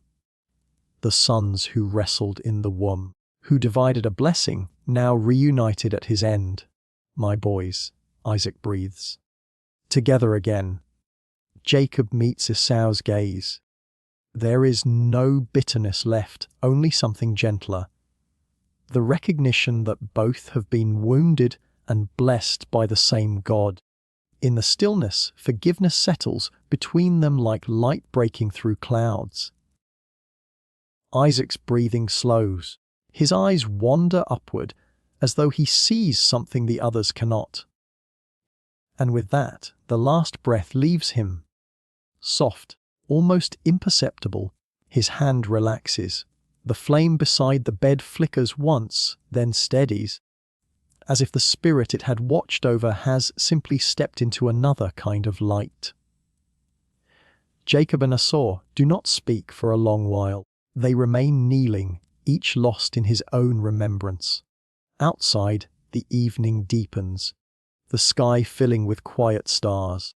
When they finally rise, they do so side by side. Together, they wrap Isaac in the cloth prepared for him long ago. Together, they carry him out beneath the open sky. The servants follow, silent as the dusk.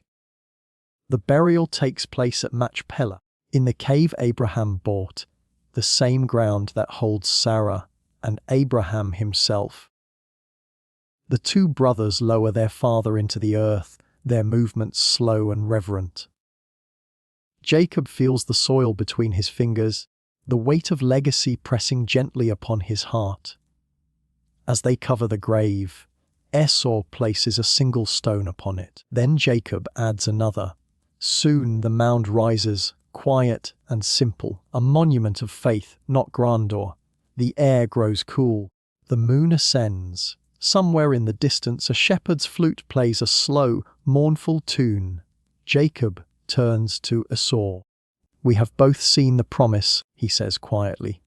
Esau nods. "And both have been changed by it." They stand together for a while, two old men beneath the same sky their father once studied, the same stars Abraham once counted. Above them, the constellations shimmer like ancient covenants still alive. When Esau departs toward Seir and Jacob toward his tents, neither looks back with resentment. The road behind them has been long, but the peace between them feels eternal. The kind of peace that only death, forgiveness, and time can weave. As Jacob walks home, the night wind brushes his face. He feels the nearness of his father, not in voice, but in stillness. Isaac's life had been one of quiet faith, no battles, no altars of conquest, only the gentle obedience of a man who listened. Jacob thinks of that calm strength now. Perhaps, he muses, faith is not always about moving mountains. Sometimes it is about staying, waiting, believing quietly when the heavens seem silent. The stars above Mamre gleam faintly as he returns to his camp. The promise, though ancient, is alive in his sons, in his story, in the soil beneath his feet. The God of Abraham, of Isaac, and now of Israel, still walks with him. The earth closes over Isaac's rest, and night folds gently around Mamre. In the hush that follows, Jacob turns his eyes toward the horizon, toward Egypt, where famine will one day draw his sons. The age of the patriarchs fades like the last light of a lamp, and a new story, the story of nations, begins to stir. The fields of Canaan lie silent. Once they had rippled with gold, barley and wheat bowing under the sun's slow blessing. Now, the wind passes over cracked soil, lifting only dust. The trees stand gaunt, their branches stretching like prayers unanswered. Famine has a way of quieting everything, even the laughter of children. It lingers in the air like grief too old to name. In the tents of Jacob, silence is the new language of the day. His sons move through it like men bearing invisible weight, their footsteps heavy with hunger and hesitation. The animals bleat faintly, thin from want. Every meal grows smaller, every dawn brings less. And yet, even in this barrenness, a whisper spreads. A rumor from the south, from the riverlands beyond the wilderness. Egypt, they say, has grain. The word travels faster than hope itself. It reaches Jacob's camp as a gust of wind through dry reeds. The brothers gather in the tent's shadow, their faces lined by the years of labor, rivalry, and quiet regret. Reuben speaks first, voice low but urgent. "There is grain in Egypt." The sentence falls like rain on parched ground. Jacob listens, leaning upon his staff. His eyes, once sharp, are softened by age, but behind them flickers the wisdom of long sorrow. He has seen famine before. He remembers his grandfather Abraham leaving Canaan for Egypt when the land could no longer feed him. He remembers the stories Isaac told of God's warnings, of faith that stayed when the fields did not.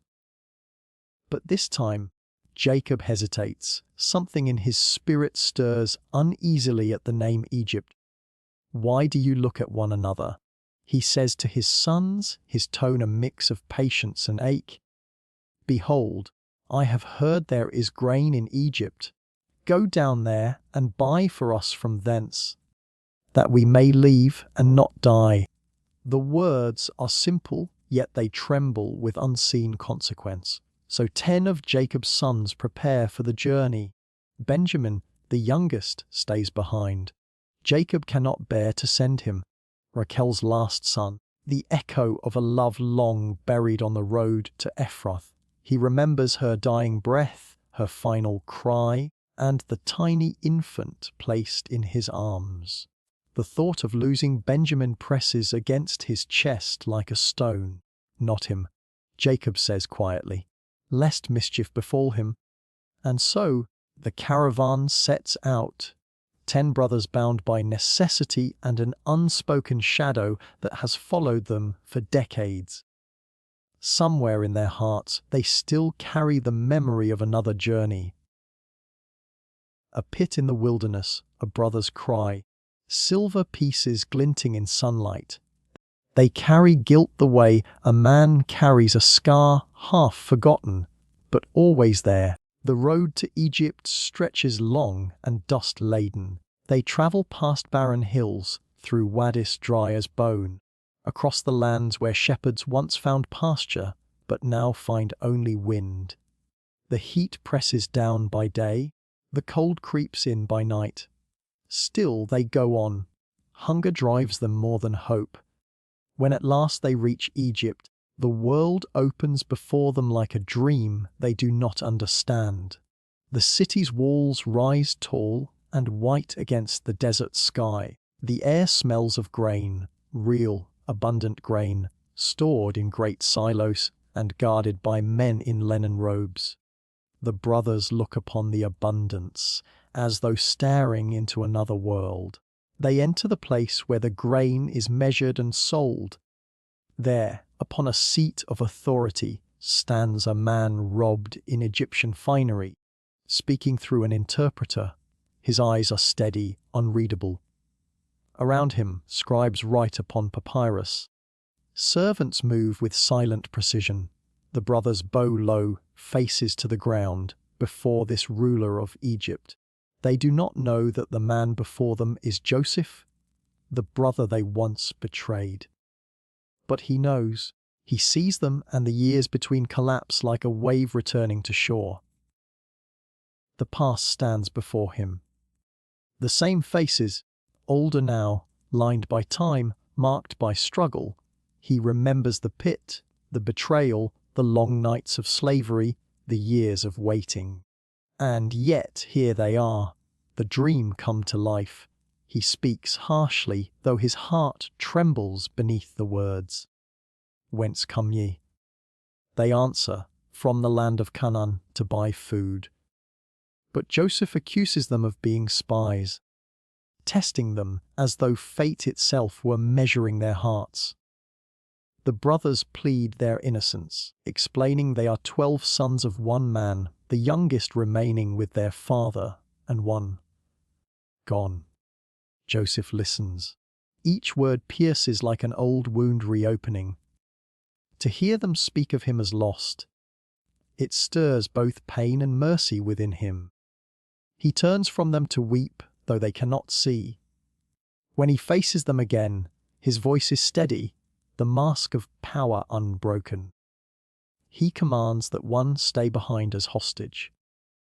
The rest may return to Canaan with food, but they must bring the youngest brother, Benjamin, to prove their truth. Simeon is taken and bound before their eyes. The others are given sacks of grain, and, secretly, Joseph orders their silver returned, hidden in the mouth of each sack. It is both a test and a gift, a gesture of grace wrapped in mystery. When the brothers leave Egypt, Their hearts are heavy with confusion. The road home feels longer than before. At the resting place, one of them opens his sack to feed the donkey. And there, gleaming like gilt reborn, lies the silver.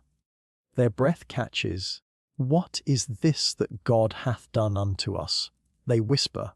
They reach Canaan weary and afraid. Jacob listens as they recount all that happened.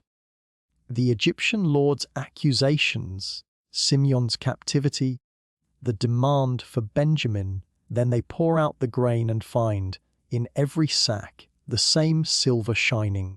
Fear fills the tent like cold wind. Jacob's face turns pale, grief and disbelief battling in his eyes. "Me have ye bereaved of my children," he says, voice trembling.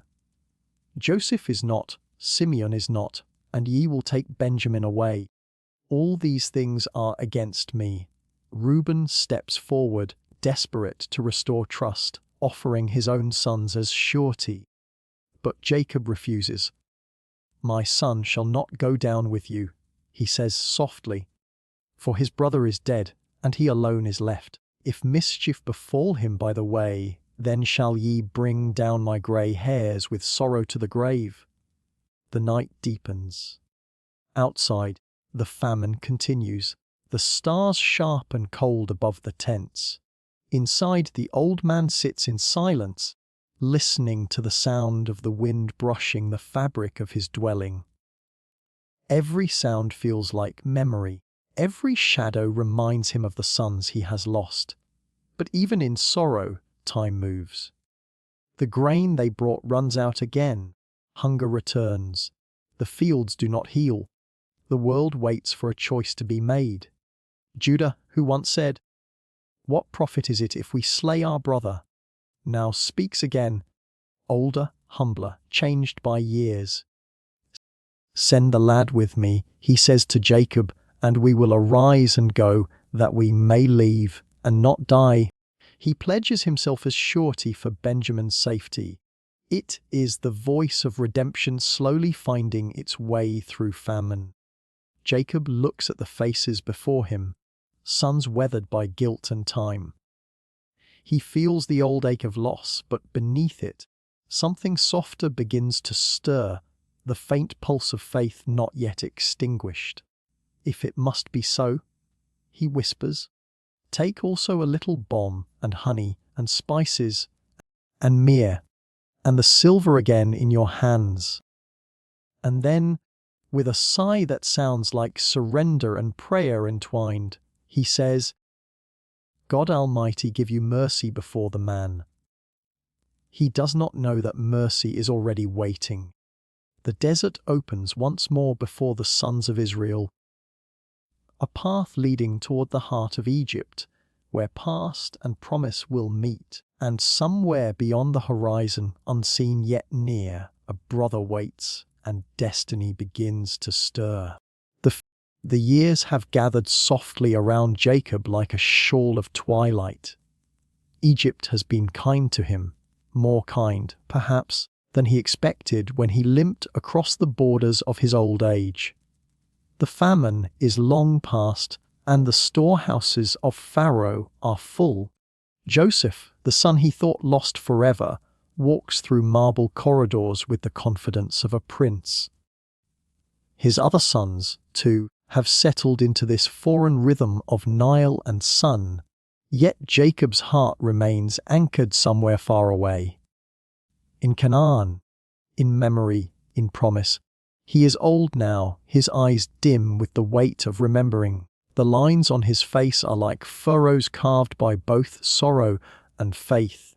He has seen angels and wrestled shadows. He has buried the love of his life and found the son he thought dead. And now, as his breath grows thin, Jacob, Israel, feels time closing gently around him, not as an enemy, but as a friend who has come to walk him home. Word of his frailty moves swiftly through Goshen. Joseph comes first, his robes whispering against the stone. Behind him walk two young boys, Manasseh and Ephraim, eyes bright with youth, unaware that they are stepping into a sacred moment. The tent is quiet except for the sound of the old man's breathing. A single lamp burns, its flame wavering like a heartbeat. Jacob's eyes open at the sound of familiar footsteps. "Joseph, my son," he whispers, voice like wind through dry reeds. His hands tremble as Joseph kneels beside him. The sight fills the old man with a tenderness words cannot hold. This son, once lost to betrayal, once wrapped in Egyptian silk, has returned as both ruler and redeemer. Joseph bows low. "Father, here are my sons, whom God has given me here." But Jacob lifts his head slowly, his eyes milky with age. "Bring them near to me, that I may bless them." The boys approach hesitantly, sensing the gravity of the moment. Jacob's hands that once built altars, that held Raquel close, that wrestled a divine stranger by the river, reach out now to rest upon their heads. But he crosses his arms, right hand over the younger, left over the elder. Joseph moves to correct him, startled. "Not so, my father. This one is the firstborn." Jacob's voice steadies, the authority of prophecy glimmering through weakness. "I know, my son, I know. He also shall become a people, and he also shall be great. But truly his younger brother shall be greater than he, and his offspring shall become a multitude of nations." A silence follows, deep and reverent.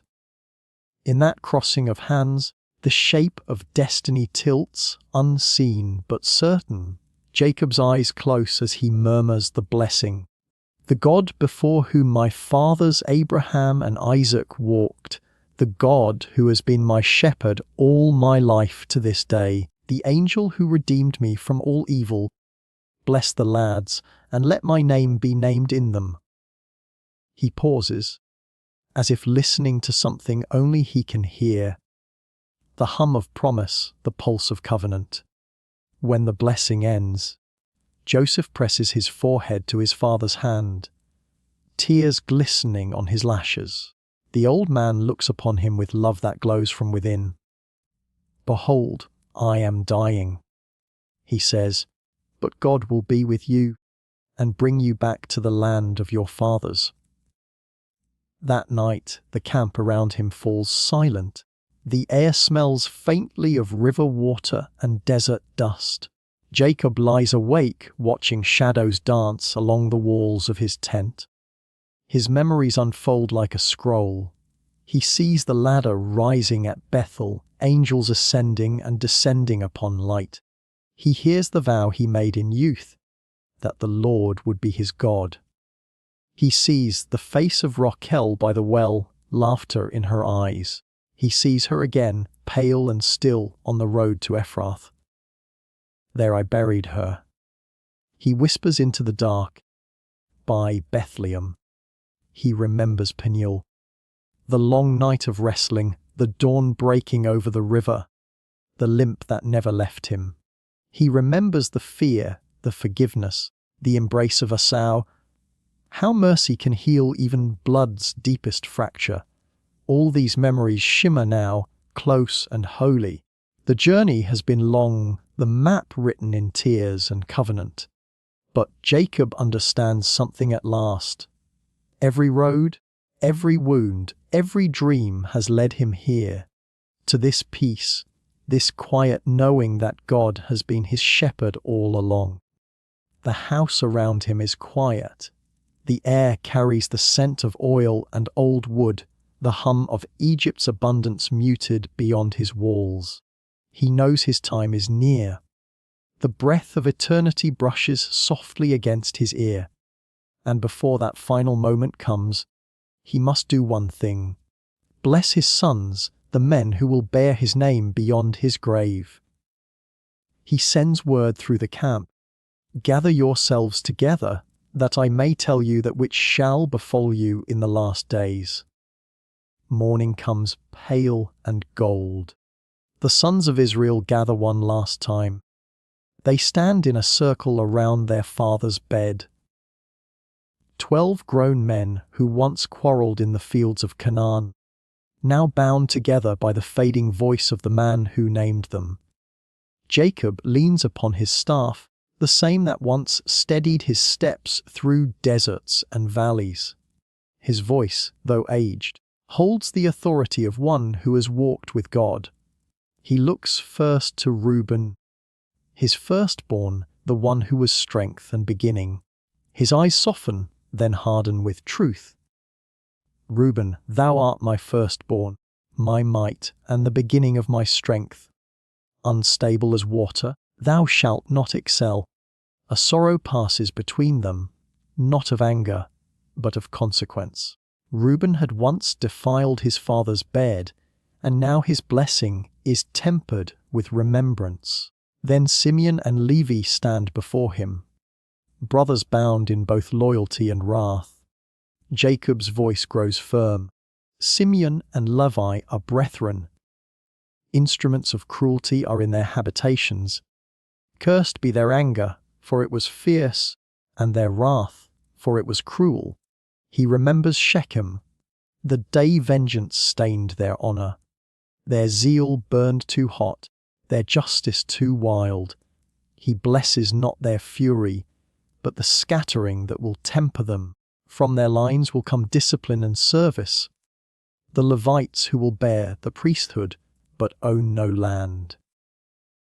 Out of wrath, God will carve worship. Then Judah steps forward. His brothers glance toward him, the one who once sold Joseph, the one who later offered himself for Benjamin. His journey has been one of fall and redemption. Jacob's eyes glimmer with prophecy. Judah, thou art he whom thy brethren shall praise. The scepter shall not depart from Judah, nor a lawgiver from between his feet, until Shiloh come. The words fall like light through olive leaves. Quiet but eternal, in Judah's line, kings will rise. From his descendants, a greater promise will walk the earth, a ruler whose peace will not end. The Lion of Judah has found its roar. Zebulun comes next, and Jacob speaks of the sea, of trade and coastlines, of ships and winds. Zebulun shall dwell at the haven of the sea. Then Issachar, the strong-boned worker. Issachar is a strong ass crouching between two burdens.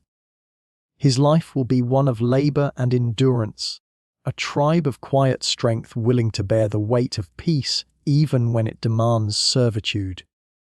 Dan steps forward, eyes sharp, stance firm. Jacob's voice lowers, mysterious. Dan shall judge his people. Dan shall be a serpent by the way, a warning, a prophecy, justice mixed with cunning. From Dan will rise judges who deliver and deceive, who walk the thin line between faith and fall. Then Gad, Asher, and Naphtali, names like river stones turning in the Father's mouth. Gad, a troop, shall overcome him, but he shall overcome at the last. Asher, his bread shall be fat, and he shall yield royal dainties. Naphtali is a hind let loose. He giveth goodly words.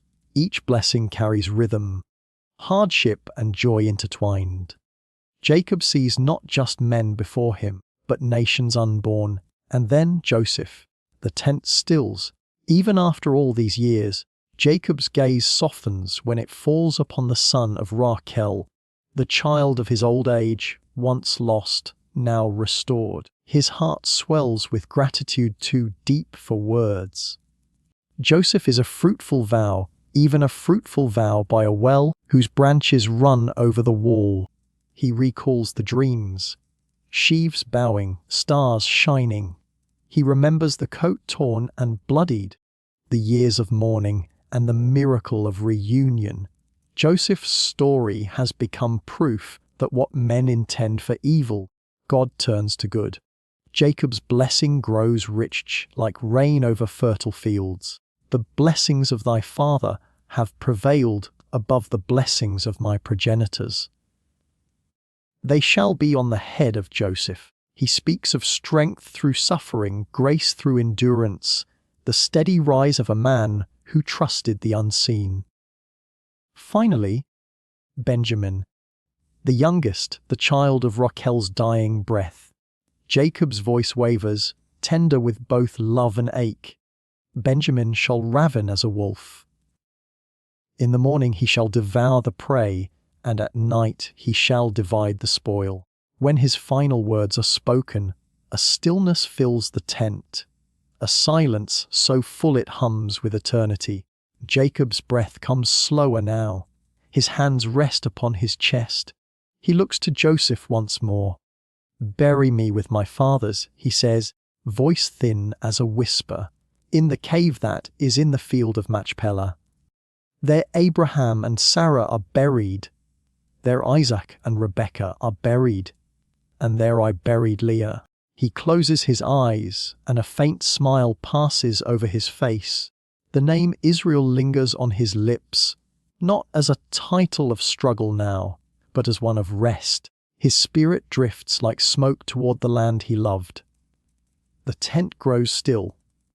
The light of the lamp falters, then steadies, then fades. And just like that, the last patriarch breathes no more. Outside, the sky over Goshen glows with morning light.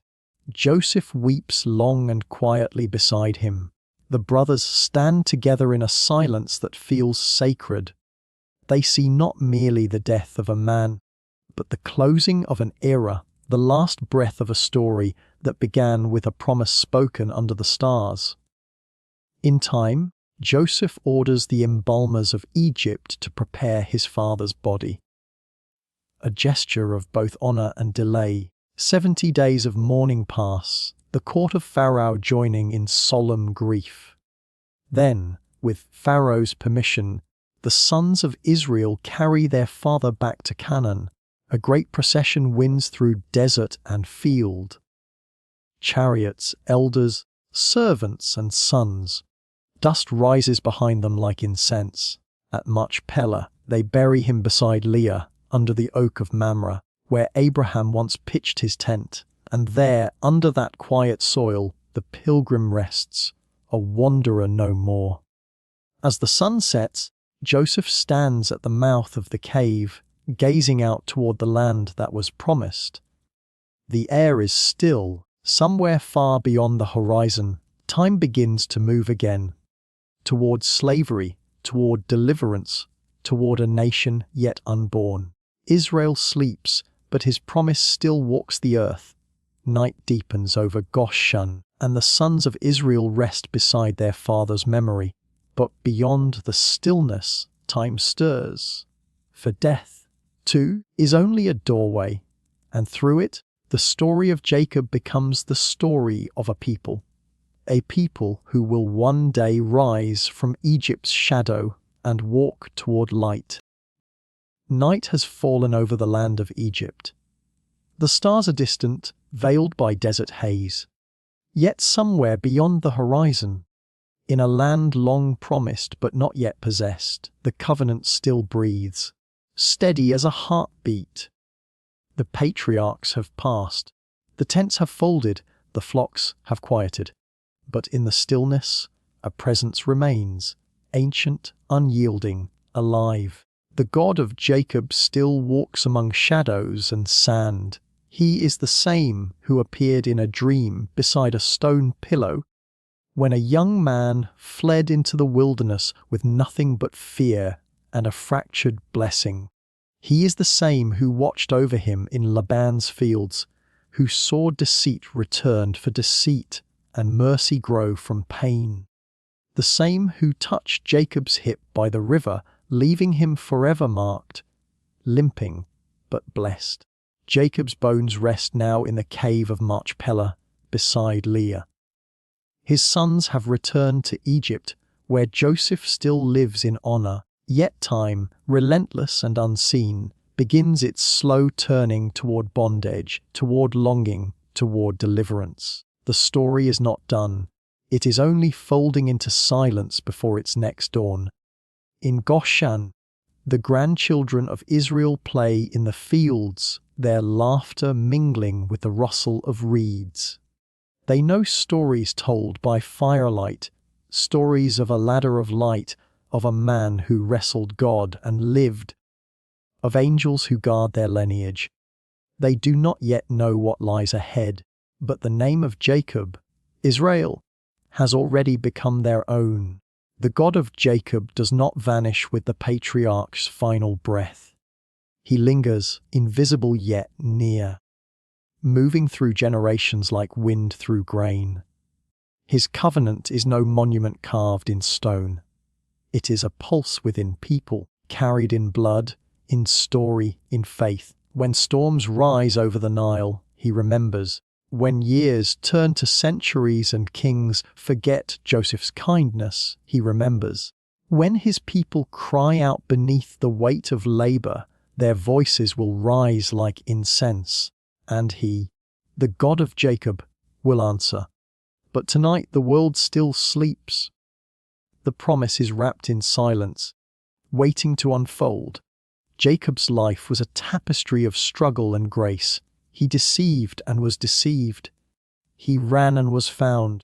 He wrestled and was blessed. His story was not of perfection, but of pursuit. The long, stumbling chase between human weakness and divine mercy. And in that chase, God revealed himself not as a distant ruler, but as a companion of the flawed, the restless, the afraid. At Bethel, Jacob saw a ladder reaching to heaven, angels ascending and descending, and he called the place the house of God. But it was not the stones or the oil that made it holy. It was the realization that God was there all along, even in exile, even in fear. "Surely the Lord is in this place," Jacob said, "and I did not know it." That is the quiet truth that threads through his story, that God dwells not only in temples, but in tents, not only in triumph, but in wandering, not only in the voices of kings, but in the breath of shepherds and dreamers. Jacob's life began with grasping, reaching for a heel, a blessing, a name. It ended with release, open hands upon his sons, blessing them in peace. Between those two moments lies the journey of faith itself, from striving to surrender, from fear to trust, from self to God. And so, the God of Jacob becomes not just a figure of the past, but a mirror for all who wrestle in the dark. He is the God of those who run and are found, of those who fall and are lifted, of those who dream and wake to find grace waiting. Even now, in this quiet between stories, he is not still. The covenant that began with Abraham and passed through Isaac and Jacob flows onward, like a river moving beneath the desert. One day it will part seas. One day it will thunder from Sinai. One day it will lead into a promised land where Jacob's descendants will build altars of their own and remember, the Lord our God, the Lord is one. But tonight the river sleeps under starlight. The people of Israel rest in Egypt, the fields fertile, the granaries full. The story closes softly, like a door not locked but waiting to open again. If one listens closely, through the hush of history, through the stillness between verses, there is a song still being sung. It is the song of a shepherd who limped but did not fall, of a man who met God face to face and named the place Peniel. It is the song of a covenant older than empires, deeper than graves, enduring as breath. The God of Jacob is the God of remembrance, who takes flawed men and turns them into fathers of nations, who writes eternity upon fragile hearts. And as the final light of Jacob's story dims, another begins to glow faintly beyond the horizon. His sons' sons will multiply, their voices will rise in bondage. Their deliverer will come. The same God who watched over the dreamer beneath the stars will call to a prophet from a burning bush and say again the words that first set Jacob's heart trembling. I am the God of your father, the God of Abraham, the God of Isaac, and the God of Jacob. The world turns quietly onward. The sand covers footprints. The tents fall silent. But the covenant breathes, patient, eternal, awake. And so, the lamp of Jacob's story flickers low, but its light lingers, carried forward in the hearts of his children. Soon, a new dawn will rise over Egypt, not of peace, but of chains, and through them redemption. For the God of Jacob is still near, and the promise still waits to be fulfilled. And so, the story of Jacob rests, a life stitched together by dust and divinity, by longing and light. From the stones of Bethel to the sands of Egypt, his journey was never straight, but it was always sacred. Each step, a trembling prayer, each loss, a seed of grace.